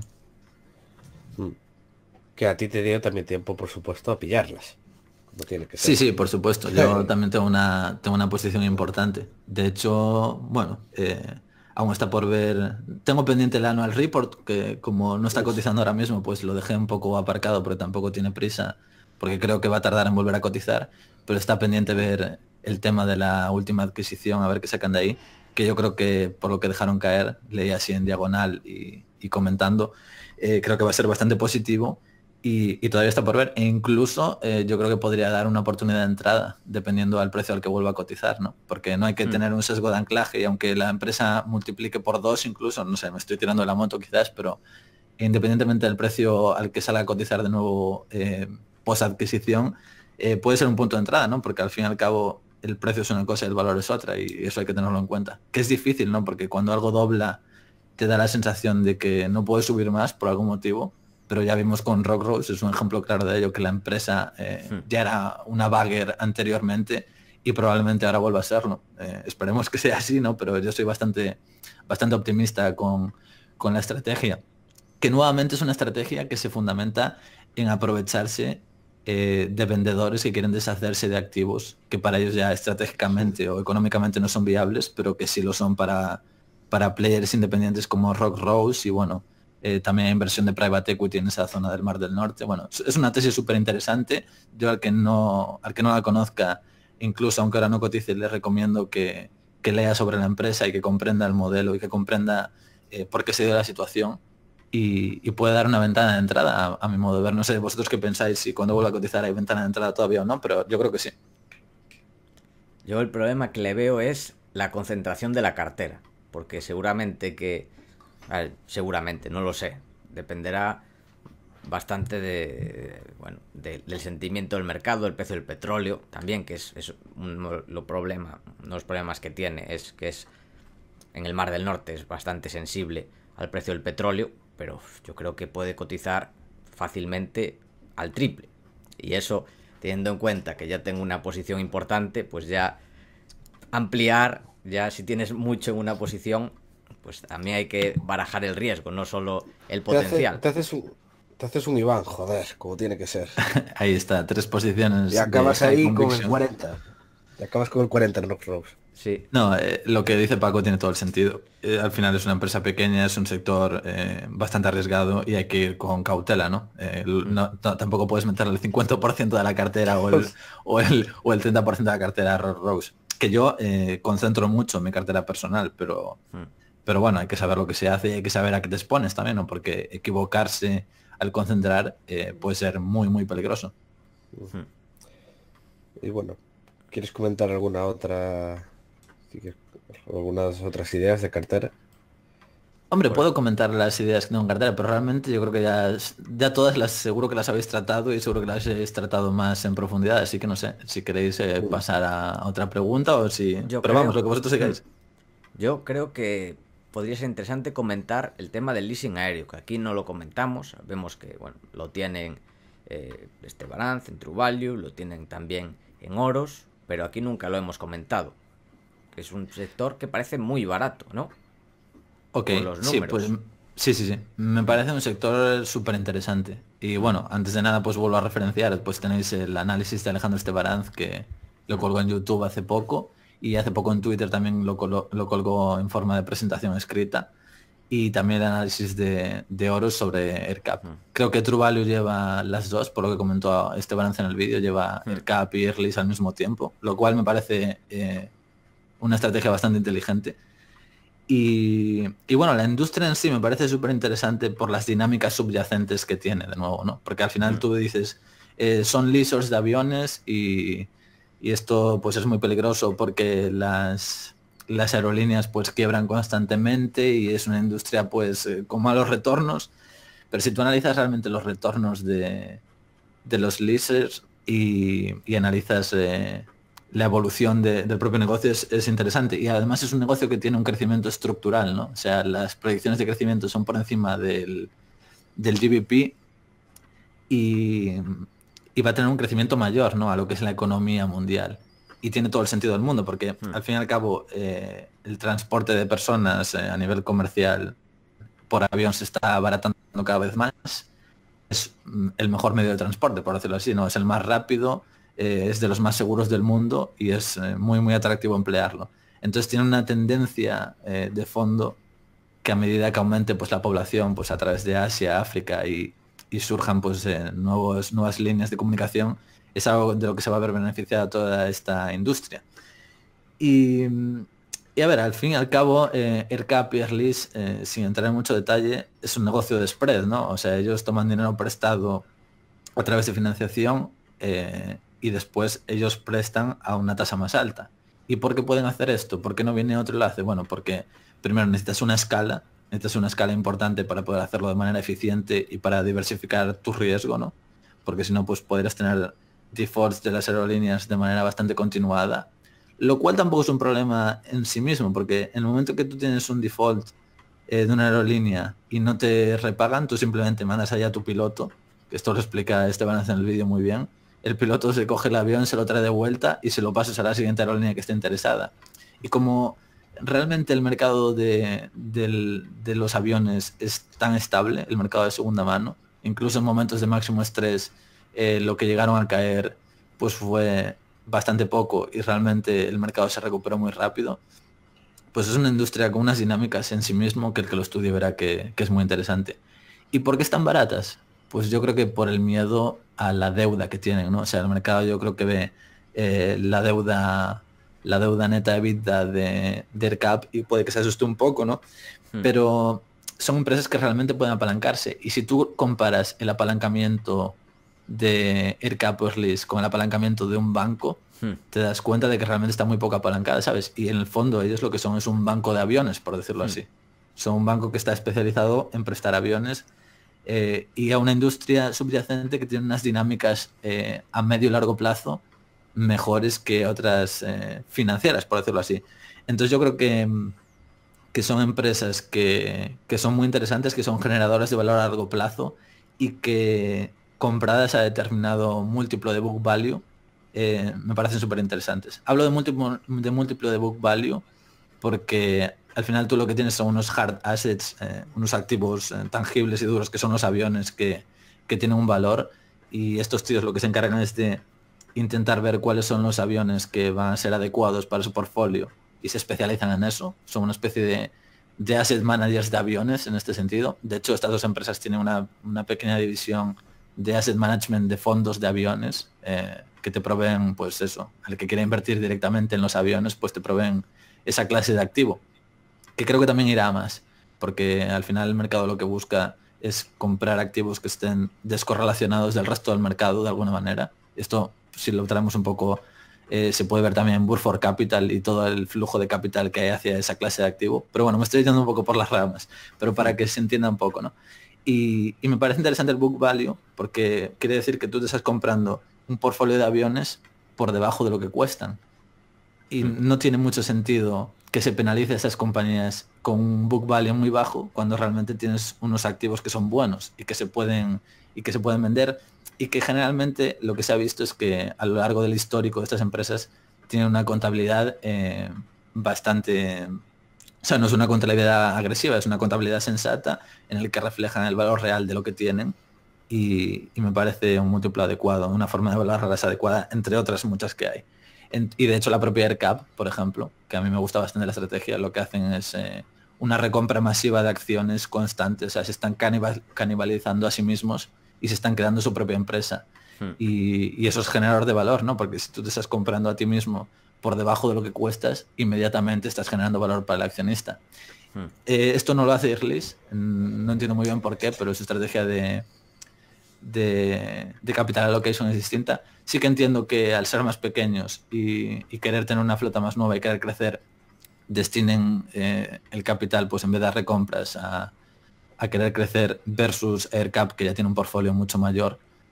Pero bueno, estas son un poco las dinámicas de la industria. Creo que incluso es atractivo en este momento entrar en ellas y como mínimo comprenderlo, porque son empresas que son muy proclives a que cuando hay una caída de mercado les aticen bien, ¿no? Y tengan unas caídas importantes, y es el momento de entrar. Yo creo que hay determinados múltiplos de book value donde son compra muy clara. Habrá quien no esté muy de acuerdo y que crea que encierre más riesgo. Me gustaría realmente ver una tesis bajista de ERCAP y Erlis, que no una tesis bajista con un catalizador de, bueno, si la economía va mal, quizás la acción cae. Eso sí que puedo comprarlo, porque no van a ser resilientes por la cantidad de deuda que tienen, ¿no? Al final el mercado se va a asustar un poco y va a decir, el acceso a financiación quizás se lo corten, y realmente son empresas que necesitan de esa deuda y de esas líneas de crédito para poder operar. Pero me gustaría ver a alguien que sea capaz de defender una tesis a medio y largo plazo de que estructuralmente esas empresas no van a ser generadoras de valor, y realmente me cuesta mucho verlo. Y por eso me gusta tanto el long en estas empresas. Yo sin duda las analizaría las dos. Y bueno, no sé cómo lo veis, qué opináis al respecto de ellas. Yo a día de hoy no tengo una opinión porque no lo he analizado, pero bueno, es algo que tengo pendiente. No sé, Adrián, si las ha mirado. No demasiado. Leí, o sea, los análisis que hay sobre ellas sí que me los leo, pero no he hecho un due diligence propio. Sí, a ver, yo creo que tiene sentido, pero exactamente, igual que Adrián, tendría que mirarlo yo con más calma por mi cuenta. Vale, pues si lo hacéis ya me comentaréis, porque me interesa bastante. Me interesa eso, sobre todo alguien que sea capaz de de resaltar riesgos, que evidentemente los hay, no son empresas exentas de riesgos para nada y trabajan con un apalancamiento en su balance importante, etcétera, etcétera. Pero la visión divergente yo creo que es esa, que aunque trabajan con ese apalancamiento, los activos que tienen son muy buenos y son unas dinámicas de la industria que no son replicables en otras. Yo es que me quedo con O'Leary. Ya, tú eres el super fan. Yo le soy fiel. Soy fiel. Que de no hecho los utilizan, no es cliente, O'Leary. Claro, No son, o sea, todos sus aviones son de ellos, entonces. todos. No, pues O sea, de hecho, me parece fatal, ¿eh? O sea, esa empresa hay que tumbarla. Hay que comprar aviones hay que alquilar aviones de AirCap Airlines Pro ya, vamos. de hecho, es que fue de las primeras decisiones que tomó, cuando se hizo CEO, fue cancelar todos los ¿Y cuál leasings es? y ponerse a comprarlos. ¿Y cuál es el racional, o sea, la explicación de hacer eso? Me refiero, él ve que... Porque al hay final... Al Al es final lo por- que te aporta es flexibilidad. Si tú Claro, tienes... pero es que ellos son listos, por eso no les hace falta. Te hace Claro. falta flexibilidad cuando eres un inútil. Bueno, por favor, Oli- que esto no lo escuche ningún CEO de ninguna aerolínea y que ninguno le dé por hacer eso, porque entonces sí que se desmonta la tesis. O sea, macho, es que es así. O sea, Ryanair tiene una flota enorme, un montón de rutas que lo está utilizando continuamente. En plan, de hecho uno de los trucos que tienen ellos es eso. Alta rotación, siempre volando, que estén poco tiempo parados. En cambio los otros sí que necesitan esa flexibilidad. Ellos no. Y aparte, Además, compran entonces, muchos aviones, les hacen descuento. Hazme También. tantos de estos. Pues toma. Pues te los hago Sí, a este precio. Eso es una parte, ahora que lo decís, es una parte importante del valor de Airlines AirCap, porque el book, el order book, perdón, que ellos tienen contratado, es algo a lo que no todo el mundo tiene acceso, ¿no? O sea, tú para estar en el order book de Boeing y de Airbus, tienes que ser un comprador importante. Y de los primeros que están, pues son AirCap, Airlines. Y eso es algo, es un activo también, aunque parezca una deuda que tienen contraída, que lo es, que muchas veces pueden prescindir de ella y pueden cancelar el order book, pero otras no. Pero también es un activo, porque al final esa demanda de aviones está ahí y ellos son los primeros en coger los aviones nuevos y los mejores aviones y después posteriormente alquilarlos. Y tienen el músculo financiero para hacerlo, mientras que otras empresas no lo tienen. Pero bueno, era por añadir ese punto. Sí, no, Ryanair es un caso de estudio que yo no la conozco para nada, solo de lo que tienes comentado en el podcast, Adrián, y de leer un poco. Pero bueno, quizás debería estudiarla, ¿no? Porque es como el disruptor de las aerolíneas, ¿no? léete el libro. Sí, el libro también lo tienes recomendado. Es Sí. un maravilloso. Y de hecho, creo yo lo comenté aquí en el podcast de Estebaranz, que el fundador del modelo de leasing aéreo fue Tom Ryan, el fundador de Ryanair original, que montó, Sí. y de hecho los restos de esa empresa de leasing son el origen de AirCap. Sí, AirCap viene de una serie de hechos históricos que ocurrieron ahí. Y después Airlines también son parte de los fundadores de la propia industria, el propio concepto. No me acuerdo ahora del nombre, tiene un nombre complicado el tío. Sí. Pero Sí, también... son de los Sí, pioneros, es muy interesante cómo está todo enlazado ahí. Y no sé, ¿alguna otra posición a comentar? No sé, o sea, realmente... Bueno, ahora mismo no tengo posición en AirCap ni Airlines, por aclararlo, pero sí que las tengo bastante estudiadas. Y el resto de posiciones pues son un poco conocidas, ¿no? IPCO, Rock Rose, tengo bastante Burford Capital con estas últimas caídas. También tengo Facebook. Bueno, también depende un poco. Tengo Uranio, depende un poco de si es mi cartera en la que concentro mucho más y tengo pues las ideas de máxima convicción y tengo más rotación. Y después también la cartera familiar pues que es menos concentrada y con menos rotación. Pero bueno, las ideas yo creo que no os puedo traer nada novedoso tampoco. Me gustaría traeros algo novedoso, pero no tengo nada novedoso para vosotros, desde luego. Así que no sé, si queréis quizás avanzar a otro tema o profundizar Sí. en algo. Sí, yo creo que podemos pasar al siguiente tema, que es una novedad en las entrevistas, que tenemos que pedir perdón por no haberse ocurrido antes, que es pedirte que comentes alguno de tus mayores errores de inversión. Que de esto se aprende mucho más en general que de las ideas. Pues sí, me parece un enfoque súper interesante hablar siempre de los errores, ¿no? Porque siempre se habla de los aciertos y parece que aquí solo acertamos continuamente. Entonces ya, bueno, deberíamos ser Buffett ya todos, pero errores de inversión, sí. Es súper interesante, sobre todo escuchar errores de terceros, porque aprendes de manera gratuita. De todas formas, nunca vas a interiorizarlo como cuando lo vives en primera persona, tanto a nivel psicológico como a nivel de análisis. Y dicho esto, pues un error reciente grave fue Donaco International, que bueno, por resumir un poco, era una posición pequeña que tenía yo en mi cartera. Y por resumir un poco, realmente son dos border casinos que están en dos jurisdicciones, que son Camboya y Vietnam. Que bueno, ya vemos que son países emergentes, aunque la empresa cotiza en Australia. Y bueno, realmente es una empresa que para ser un casino cotizaba a un free cash flow yield y a unos múltiplos súper deprimidos y a un yield interesante. Y la esencia de este negocio pues es posicionarte en el border, se llaman border casinos porque se ponen justo en la frontera y por ejemplo te pones en la frontera de Camboya con Tailandia y atraes a todos los jugadores de Tailandia a tu casino. ¿Por qué hacen esto? Pues porque el juego en Tailandia pues no es legal. Entonces los jugadores tailandeses lo que quieren es ir a jugar allí. Y tiene sentido y tiene su lógica, ¿no? Tiene sus riesgos, ¿no? Porque al momento que te legalicen el juego o que te cambien esas normativas, pues te pueden meter un buen palo a la empresa y por tanto a la cotización. Pero el negocio funcionaba relativamente bien. ¿Qué pasa? Yo entré en esta empresa y me dejé guiar por los múltiplos deprimidos, por el free cash flow yield tan importante que tenía, una idea bastante deep value, por decirlo así, y tenía una deuda relativamente contenida, pero después lo que no estimé de manera correcta es el riesgo de invertir en estos países, ¿no? Aunque cotice en Australia, opera en estos países emergentes y son países donde literalmente pues no se cumplen los contratos muchas veces. Y entonces hubo ahí una serie de acontecimientos que bueno, sería un poco largo explicar, pero hasta el punto de que entró la mafia en juego incluso a uno de los casinos y les pusieron problemas allí en el casino de Vietnam pues para que no siguiesen operando. ¿De dónde viene todo esto? Pues del vendedor tailandés que les vendió su propiedad inicialmente en Camboya, pues llegaron a un acuerdo en el que Donaco pues iba a permitirles gestionar ese casino por 2 años y en función de cómo lo hiciesen, pues o seguían gestionándolo ellos o lo pasaba a gestionar Donaco. Y Donaco decidió que al cabo de los 2 años, pues lo habían hecho bien, pero que preferían gestionarlo ellos y hacerse al cargo de todo. Y eso parece ser que a los vendedores originales pues no les gustó, ¿no? Ellos querían seguir gestionando y cobrando más, aunque en el contrato estuviese perfectamente claro que no era así.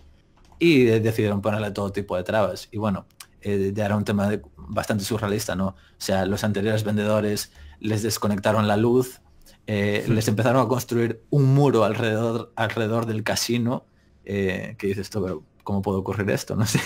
Pero en esos países todo es posible, ¿no?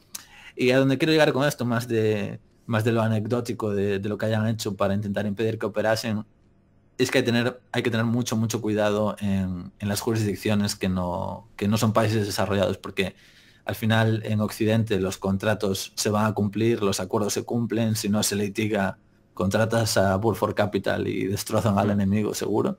Y si no se litiga y al final se acaba imponiendo. Pero en estos países pues la corrupción es muy alta, al final la forma de hacer negocios es muchas veces cuestionable y es un factor súper importante tener en cuenta. Yo sacaría esa lección, que en este tipo de países hay que tener muchísimo ojo y no dejarse cegar por múltiplos y por valoraciones que a priori puedan parecer atractivas, pero que lo que hay por detrás del negocio, especialmente en el negocio de casinos y de todo este tema que muchas veces está metida la mafia y hay tratos por detrás que no somos capaces de ver.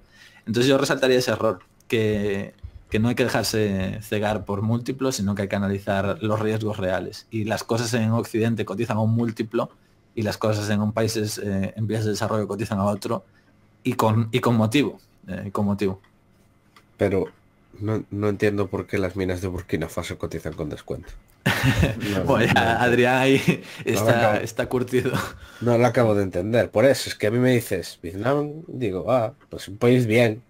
No, ojo, que con esto no quiero decir que haya que vetar a estos países, pero sí que hay que tener cuidado. Quizás para invertir en estos países sea una buena idea si tú quieres posicionarte a largo plazo y lucrarte del avance del país, que sin duda lo habrá, ¿no? O sea, China hizo eso de 20 años atrás, pues probablemente Vietnam y estos países también lo hagan muy bien, pero quizás comprarte un ETF que englobe a las mayores empresas del país y hacer como una apuesta estratégica por la economía, pero cuando tú vas a una empresa focalizada, tienes que tener mucho cuidado. Bien le aplicas un porcentaje muy muy pequeño de tu portfolio y asumes un riesgo pequeño y tienes en parte la simetría de que vaya muy bien, que es un poco lo que yo buscaba, ¿no? Si la historia iba bien, que bueno, es una tesis compleja que hay que explicar muchas otras partes, pero si no me liaría aquí explicando todo el tema, podría haber funcionado. En este caso no funcionó.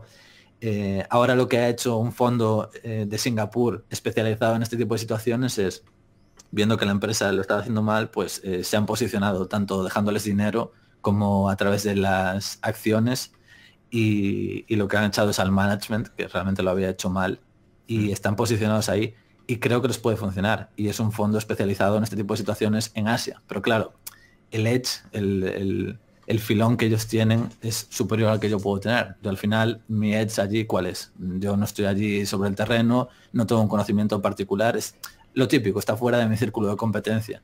Y eso no supe verlo en el momento en el que entré. Que Aún bueno. así, este fondo, cuidado porque se mete con la mafia. Igual cogen Sí. un avión a Singapur y les aparece una cabeza de caballo muerta en la, En la cama.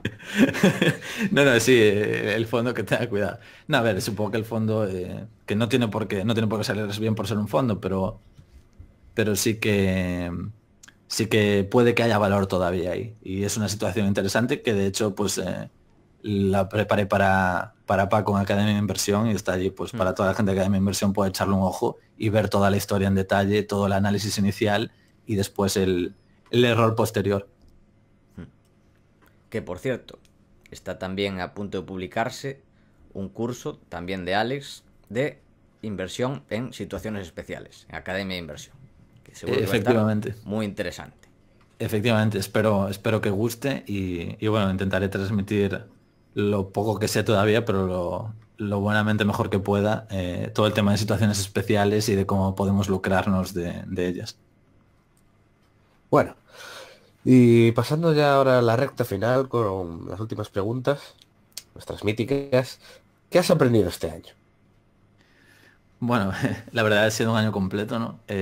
Muy completo. Realmente podría decir que lo aprendí todo, aunque suene muy exagerado, pero lo que aprendí el año pasado y este, tanto a nivel profesional como a nivel de inversión como a nivel personal, pues ha sido brutal por el feedback constante que puedo obtener, pues no solo de trabajar para el fondo, sino de toda la gente con la que interactúo, ¿no? Al final, lo que más me gusta, de las cosas que más me gustan de invertir es que hay una comunidad de gente fanática y súper inteligente y súper abierta con la que puedo intercambiar ideas, con la que puedo contrastar hipótesis y eso es algo que me encanta. Y lo que he aprendido pues es a nivel de mercados lo poco que sé, aunque sea muy, muy típico decirlo, y que es un desafío constante, ¿no? De estar constantemente aprendiendo sobre nuevos sectores, sobre nuevos mercados, sobre nuevos enfoques. Y no sabría con qué quedarme en concreto. Creo que ser un inversor o tratar de ser un buen inversor creo que pasa por aprender constantemente y destruir ideas anteriores. Es un poco como el capitalismo, ¿no? La destrucción creativa, yo creo que hay que aplicársela a uno mismo. Y si tú quizás tenías una idea hace un año y no la tienes ahora, no quiere decir que no estés siendo consecuente, sino que estás renovando tu propio arsenal de modelos para enfrentarte a los problemas. Y yo creo que es eso. Hago hincapié en lo de ser muy flexible y en lo de ser muy abierto de mente. Porque, bueno, voy a meter aquí un poco de cañita al value en España, pero creo que el value en España a veces peca de ser demasiado dogmático y creo que hay posiciones que toman determinados gestores o la comunidad en sí, de las que creo que hay que huir, o sea, con todo el respeto, pero yo creo que nunca hay que ser dogmático en la inversión, porque siempre lleva a enfoques erróneos. Y eso es algo que he aprendido, ¿no? Quizás a desmitificar muchas posturas, que yo también las tenía para mí mismo, quizás. No sé qué ejemplos poner, pero creo que el enfoque value es un enfoque genial, pero que cada uno debe adaptarlo a su manera de invertir, a su manera de pensar y de ahí construir, ¿no? Construir tu forma de hacer las cosas. Ser un pensador independiente yo creo que es fundamental para ser un buen inversor. Totalmente de acuerdo. Y un ejemplo de esta flexibilidad, bueno, que no es de él, pero es de su equipo, fue la compra de Amazon por parte de Berkshire, de Warren Buffett, que la comprarían Teddy Top. pero dijo que Ujú. eso que lo puede hacer Warren Buffett y que no está diciendo, no, esto no es value investing. Pues sí, es value investing, pero adaptado a nuevas circunstancias. Sí, Aunque totalmente. mucha gente que se refiere a Warren Buffett ahora esté defendiendo lo contrario. Igual Warren Buffett ya no es value, puede ser. Sí, a ver, yo creo el problema, o sea, Warren Buffett me parece una figura admirable y un referente. Sobre todo me Mm, gusta la parte del Buffett del partnership, no porque mm, comprase cosas más deep value ni nada similar, sino simplemente porque creo que es el Buffett más representativo de lo que puede hacer un inversor a nivel particular o lo que puede hacer un pequeño fondo. Porque al final el Berkshire actual, a mi modo de ver, es un gigante, ¿no? Y es un gigante mm, que solo puede meterse en determinados deals, en determinadas operaciones que tienen sentido para ellos, pero que para mí no tienen ningún sentido. Eh, y no es por decir que yo sé más que mm, Buffett, nada más lejos, ni que Charlie Munger, ni que nadie. Pero sí que creo que hay un error de concepto que tiene mucha gente, que es el pensar, como Buffett hace X o dice X, yo tengo que hacer X o pensar X. Y no. O sea, mm. realmente yo no soy Berkshire Hathaway, no soy Warren Buffett. Yo tengo mi cartera, tengo mis expectativas de rentabilidad, tengo mi enfoque. Y yo creo que lo importante es ser consecuente con eso. Y creo que mucha gente cae en ser un seguidor ciego de Buffett o de quien sea, o de cualquier otro gestor. Lo ejemplifico en Buffett, que ya digo, es una figura y un referente. Y de hecho, leyendo sus cartas se puede aprender muchísimo. Pero yo creo que es un referente que hay que tomárselo, pues eso, no al pie de la letra. Por ejemplo, yo tengo Mm, frases muy famosas de Buffett, que los derivados son armas de destrucción masiva. mm. Pero si tú analizas lo que ha hecho Buffett con los derivados, pues por ejemplo, una posición reciente que ha tomado a través de warrants en una empresa, no recuerdo el nombre, es una empresa de oil, y dices tú, vale, esto no es consecuente con lo que dice el propio Buffett. Bueno, Eh, esto, Occidental. hmm, es- esto ya lo comentamos en el programa con Javi, que aquí también hay que tener cuidado porque se malinterpreta mucho lo que comenta Buffett, porque Buffett lo que sí, critica es los derivados con apalancamiento de eso, de 50 veces que tiene la banca de inversión, bueno, que es lo que destruyó Lehman Brothers y otra banca de inversión. Claro, lo que pasa es que la gente, pues eso, sobre todo los medios, utilizan frases fuera de contexto, que bueno, eso se utiliza siempre, pero para Buffett en este caso, en el caso de los derivados, se refiere a eso. Si se sí, utilizan mal, claro, él no es porque él no los utilice, ni porque creo yo que no es hipocresía de él, sino que él lo que intenta explicar es eso, que hay gigantes con pies de barro basados en apalancamiento y que eso sí que es un arma de destrucción masiva, base a los derivados mal utilizados. sí, sí, sí, estoy totalmente de acuerdo. De hecho, no creo que sea hipocresía por su parte, Mm, sino mala interpretación de la gente que lo escuche. Y de hecho yo mm, creo que Buffett también para quien habla es un poco para el inversor de a pie o el inversor no el profesional, sino el particular que va a invertir. No, pero siempre habla de comprar un ETF y echarse a dormir. Entonces digo yo, entonces ¿qué razón de ser tiene comprar Berkshire o invertir mm, de manera activa como hace Berkshire si lo óptimo sería lo otro? Y yo creo que lo hace con el enfoque de decir, vale, pues la gente que vaya a invertir en determinados productos, mejor que coja lo más sencillo posible, que se espere 15 años y que se beneficie de las bondades del capitalismo y no de lo contrario. Pero me gusta hacer hincapié en esto porque mm, creo que hay mucha gente que sigue lo que hace, por ejemplo, Warren Buffett. Yo creo que es un error. Es un error de concepto. Si tú quieres ser un buen analista, si quieres dedicarte a esto, bajo mi pequeña opinión, lo mm, que debes es eso, siempre pensar por ti mismo. Y Buffett en medio de la crisis vendió puts europeas de bancos, e hizo tratos para financiar a Goldman y son sectores que muchas veces el value investing reniega de ellos y son operaciones que muchas veces se reniega de ellas y no hay por qué. O sea, no hay una forma de hacer las cosas ni hay una única vía para generar rentabilidad. Y eso es algo en lo que me gusta hacer hincapié. Me parece mm, muy importante. Aún así, mm. seguir a Buffett y escucharle, pues evidentemente es más que recomendable. De hecho, yo el máximo discípulo que conozco de Buffett, del buen Buffett, eres tú, Paco, que eres capaz de Mm. decir, vale, yo compro esta tesis de inversión y lo veo de aquí a 10 años que va a valer mucho más. Y realmente hay muy pocas personas, a mi modo de ver, yo no soy capaz de hacerlo, que cojan una industria o una empresa y digan, de aquí a 10 años creo que vale tanto, compro y me siento a esperar.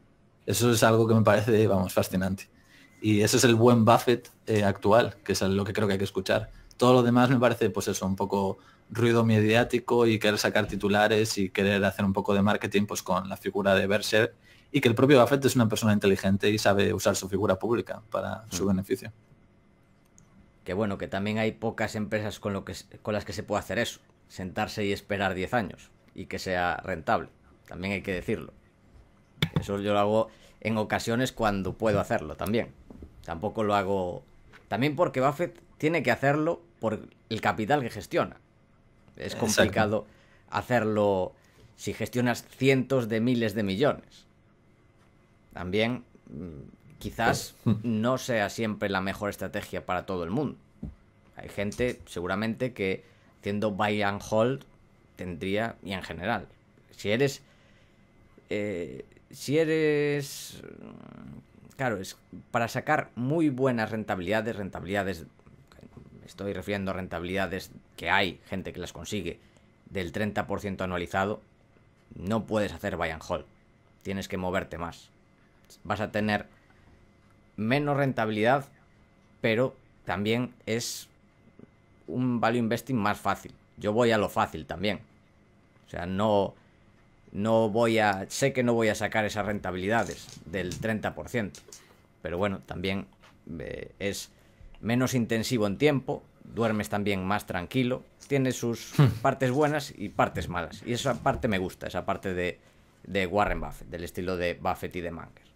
Sí, bueno, sí, no tiene por qué ser el único, como comentas. Hay que pensar, ni tampoco invierto solo de esta manera. Es una parte y también hay otras cosas que busco para tener rentabilidad superior. Bueno, cada uno tiene que hacer su estilo, como comentas. Totalmente de acuerdo con estas reflexiones.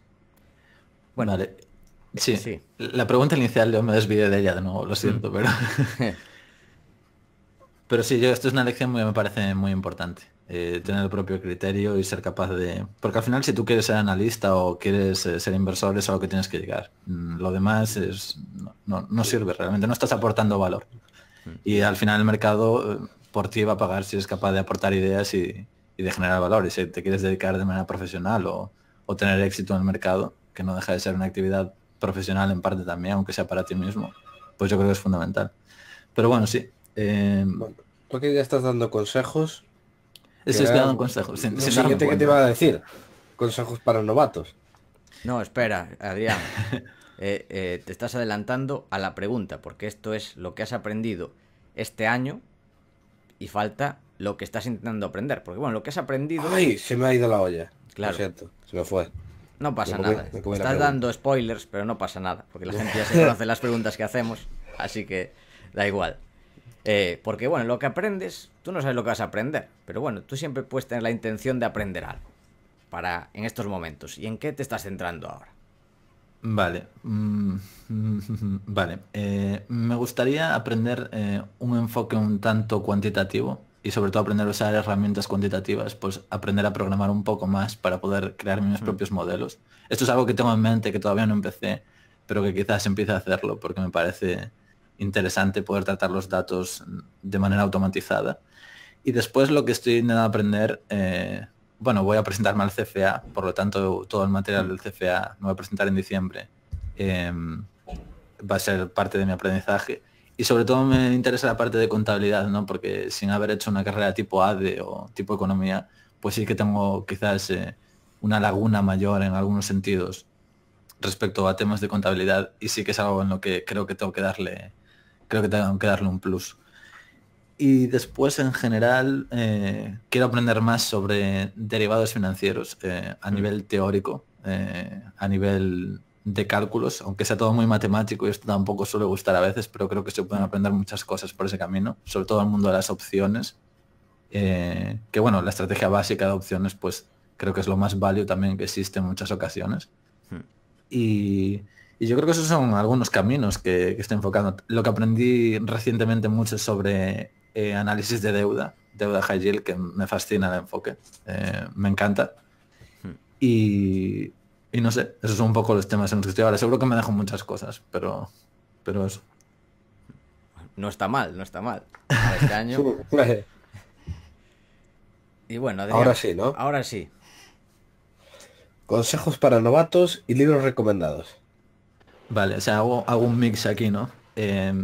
Vale, pues voy a empezar por los libros, si os parece bien. Venga. Un libro que a mí me gustó mucho fue The Most Important Thing de Howard Marks, porque trata sobre todo el tema psicológico de los mercados, que me parece fundamental, porque hasta ahora solo hablé casi de las partes técnicas y de las partes, no sé, más de números y más de conocimiento de mercado y de empresas, pero la parte psicológica es, no sé, yo diría que es la mitad de la inversión, y si no controlas esa parte y no la entiendes, fracasarás. Y me parece súper interesante Howard Marks, que muchas veces es un poco reiterativo en sus cartas, pues a veces habla un poco de lo mismo, pero yo creo que el libro está muy bien, sobre todo para alguien que está empezando, y me parece un libro sencillo. Después, Margin of Safety de Seth Klarman, que me parece uno de los mejores inversores de la historia, y me parece súper interesante el enfoque. También un tío que está pues muy metido en todo lo que es deuda y con muchos enfoques muy diversos, muy estilo hedge fund, ¿no? Después me gusta mucho Greenblatt, que tiene el pequeño libro que todavía bate al mercado, pero el que más me gustó es el de, creo que es You Can Be a Stock Market Genius Too, o algo así, ¿no? Que habla como de situaciones especiales, de todo el tema de spin-offs. Me parece, que creo que lo recomendasteis vosotros hace poco en el podcast, ¿no? Sí, estamos de acuerdo de que... Sí. Estamos de acuerdo los tres en que para nosotros es el mejor libro de Greenblatt. Me parece un libro, vamos, fundamental y también muy fácil de leer. Capital Returns me gustó mucho, sobre todo el tema de cómo enfocar el análisis de materias primas por el lado de la oferta. Bueno, este le gustará a Adrián seguro, o a ti Paco también, pero a Adrián seguro que le gusta, ¿no? Yo siempre cuento que Paco lo estuvo leyendo cuando íbamos a Omaha, era, ¿no? Sí, a Omaha. Lo iba leyendo y en el avión me decía, uff, es que cada página que leo me dice que tengo que comprar uranio.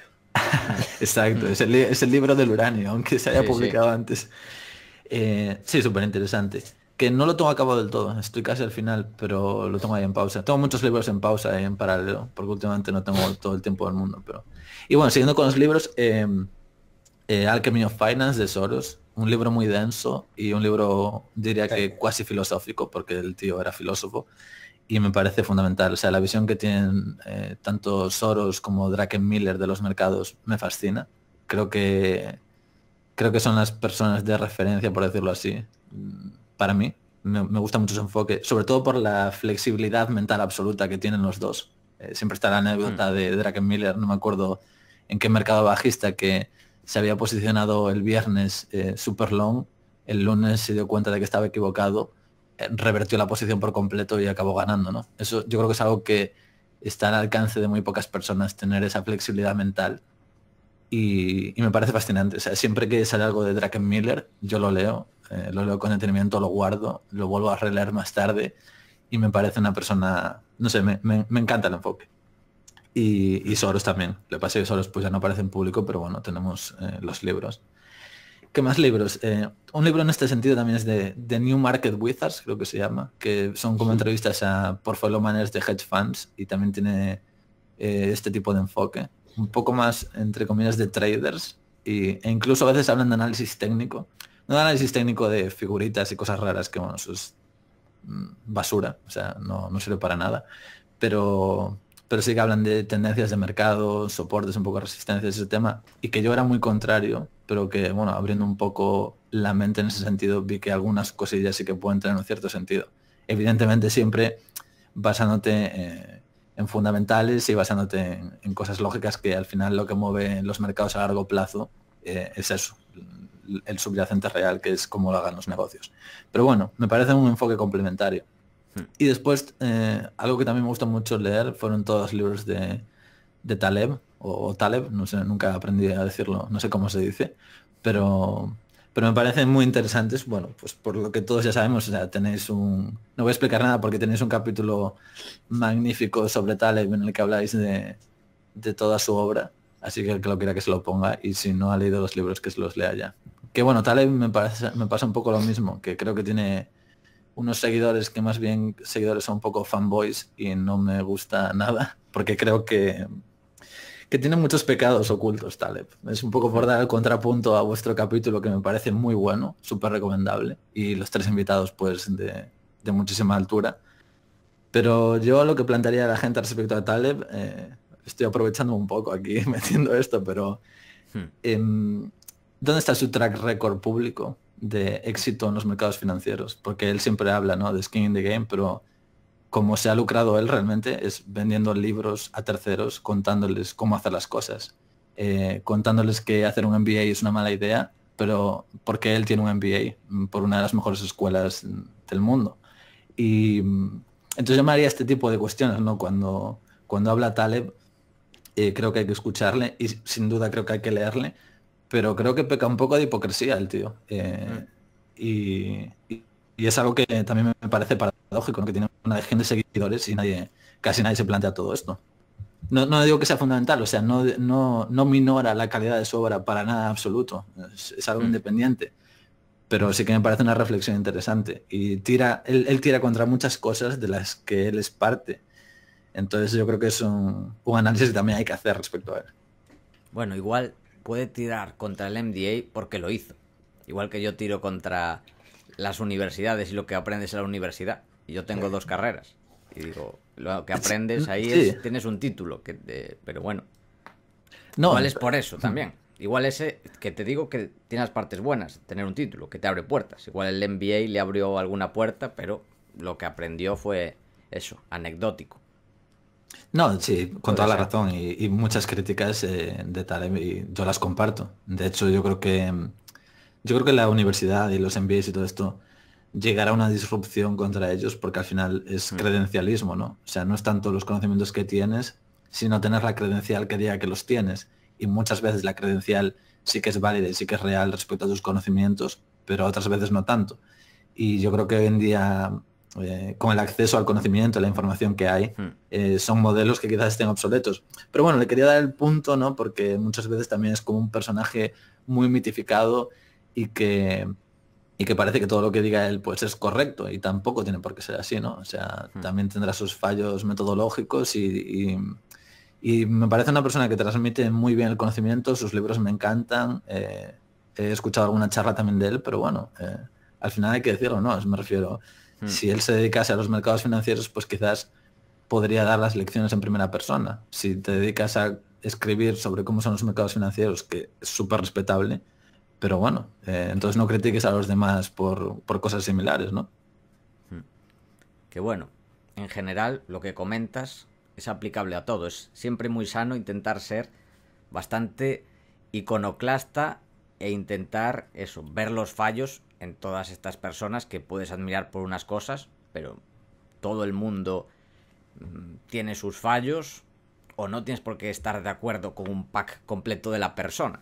Pero eso en general con todo, que es el problema que hay ya casi en la sociedad, que es tienes que coger tu pack de gente y seguirla en todo, y ya sea de equipo de fútbol, ya sea de partido político, ya sea de, bueno, de ídolos o referentes bursátiles, pero aquí en la vida tienes que tener, pues, tienes que pensar, aprender a pensar por ti mismo.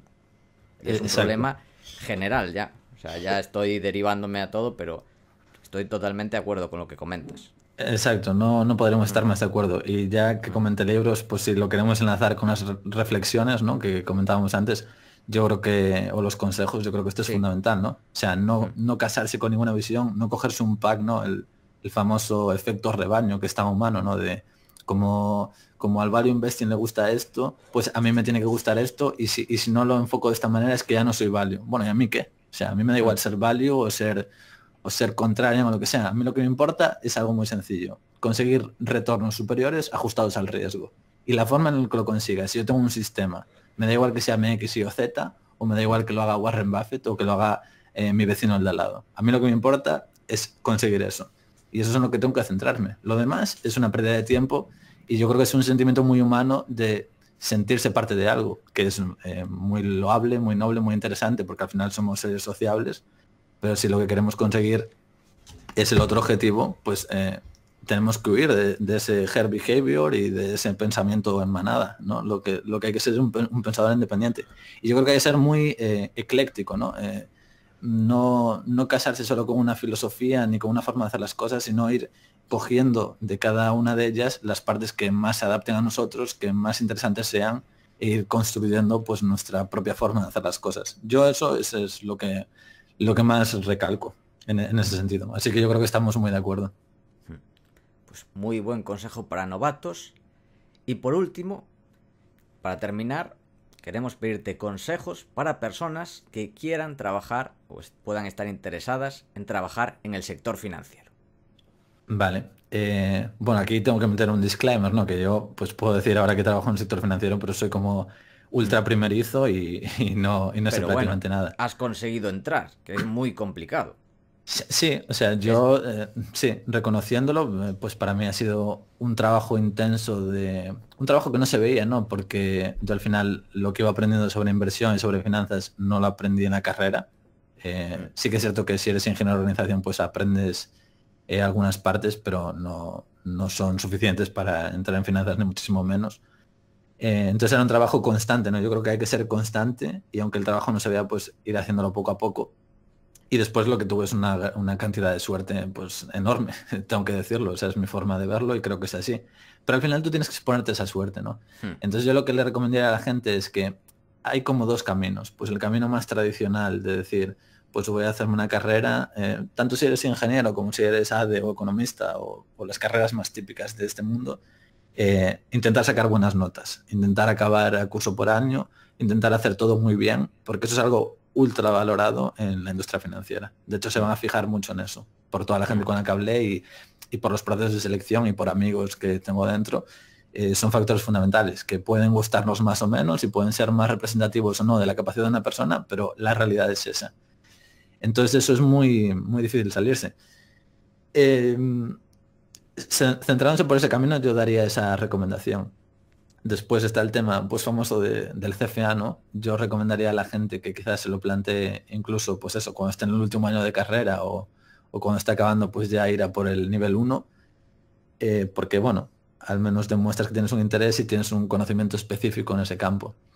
Pero más allá de lo que sea académico o puramente de títulos, yo lo que recomendaría es entrar en contacto con gente pues que esté en el campo y preguntarles y ser curioso, ¿no? Y sobre todo intentar tú aportar, porque si yo voy a una persona y le digo, vale, esto cómo es, esto cómo funciona, ¿qué hay aquí? Pero yo no le estoy aportando nada de vuelta, pues realmente no estoy generando valor. O sea, tú lo que tienes que hacer es poner tu valor encima de la mesa. Y si, por ejemplo, yo quiero ser analista en un fondo de inversión, pues lo que tendré que hacer es sacar mis tesis de inversión, sacar mis análisis, aunque no sea de manera pública, pero yo puedo escribir un análisis y compartirlo pues con las personas que a mí me interese y enseñarles mi trabajo. Y esas personas pues pueden devolvérmelo de vuelta y vas recibiendo feedback, vas interactuando y te expones a lo que es todo ese circuito, no todo ese círculo, te expones a él y ahí es cuando pueden llegar las oportunidades, porque si tú estás en tu casa y nunca interactúas con nadie, nadie va a venir a llamar a tu puerta. Tienes que ser proactivo y tienes que centrarte. Y después eso, entrar en contacto, que no es fácil, pues con gente que ya está en la industria, preguntarle. Y bueno, aunque sea un poco self-promotion, ¿no? Pero desde Due Diligence nuestro objetivo es hacer eso, ¿no? Entonces cualquier persona que esté interesada, pues nosotros vamos a estar encantados de intentar ayudarla y de ofrecerle todo nuestro conocimiento. Pero yo diría que eso es fundamental. Si tú quieres algo a cambio, tienes que aportar. No es una industria en la que va a haber free riders, nadie te va a dar nada a cambio de nada. Y tienes que ser proactivo y aportar valor. Y también decir que Due Diligence, yo he tenido el privilegio de escuchar un par de episodios en primicia y sí, aunque no estéis interesados en trabajar en el sector financiero, es un podcast muy interesante en el que se aprende mucho. O sea, aunque no sea vuestro objetivo, que bueno, es el objetivo principal del podcast, yo no me voy a perder ninguno, así que también lo digo. Pues muchas gracias, Paco, me alegra escucharlo. No, la verdad es que los temas que tratamos yo creo que a todo el mundo que esté interesado en inversión le van a interesar, porque al final a los tres nos gusta lo que es la inversión, es algo que queremos dedicarnos y se nota, ¿no? Y de hecho, pues aunque sea inconscientemente, siempre tiramos pues por preguntas que van enfocadas por ese camino. Y es un poco un mix, ¿no? Es un poco un mix entre carreras profesionales en el mundo financiero y todo el tema más focalizado en asset management, en inversión, etcétera, etcétera. Pero vamos, nosotros encantados de llegar a la máxima cantidad de gente posible, quiera o no trabajar ahí, y encantadísimos de que la gente se ponga en contacto con nosotros, nos pregunte, nos dé su feedback, comente, vamos, lo que sea. Y yo a título personal, por supuesto, si hay alguien que nos está escuchando y quiere intentar entrar en la industria y yo le puedo ayudar, encantado, vamos. Perfecto, pues eso ha sido todo. Adrián, no sé si quieres comentar algo más. Creo que ha quedado bastante completo, pero bueno. Nothing to add. Nothing to add. Perfecto. Alex, no sé si quieres decir algo más de despedida. Te damos las gracias por estar ahí, por la entrevista completísima, interesantísima. Yo creo que ha aportado mucho valor, pero no sé si quieres añadir algo más también. No, daros las gracias de nuevo por contar conmigo. La verdad ha sido un verdadero placer. Siempre os escucho, aunque a veces voy con algunos capítulos de retraso por el tiempo, que últimamente no tengo mucho, pero siempre os escucho. Y del contenido que hay en español, pues es de lo más recomendable. Siempre lo recomiendo para la gente que se quiere introducir en la inversión, pues escucharos. Y nada, daros las gracias de nuevo y aquí estoy para cualquier cosa y vamos, encantado de hablar de inversión y de lo que sea con vosotros y con cualquier persona que os esté escuchando. Pues muchas gracias a ti también y esperamos y estoy seguro de que te tendremos aquí de nuevo en el futuro. Cuando queráis, yo un placer, cuando queráis vengo aquí. Y para los oyentes, muchas gracias, ya lo sabéis, por estar ahí. Esto ha sido todo hasta la semana que viene. Esperamos que os haya gustado el programa tanto como a nosotros y queremos daros las gracias por eso, por estar ahí, y también que os agradeceríamos mucho que nos dierais las 5 estrellas en iTunes, tu me gusta en iVoox, tu like en YouTube, que des al corazoncito en Spotify, que lo compartas este podcast con gente que pueda estar interesado en el sector financiero, en trabajar o en el value investing en general, ya que ayudarás a que este podcast siga existiendo y siga creciendo. Desde aquí, Paco y yo nos despedimos. Que el valor te acompañe.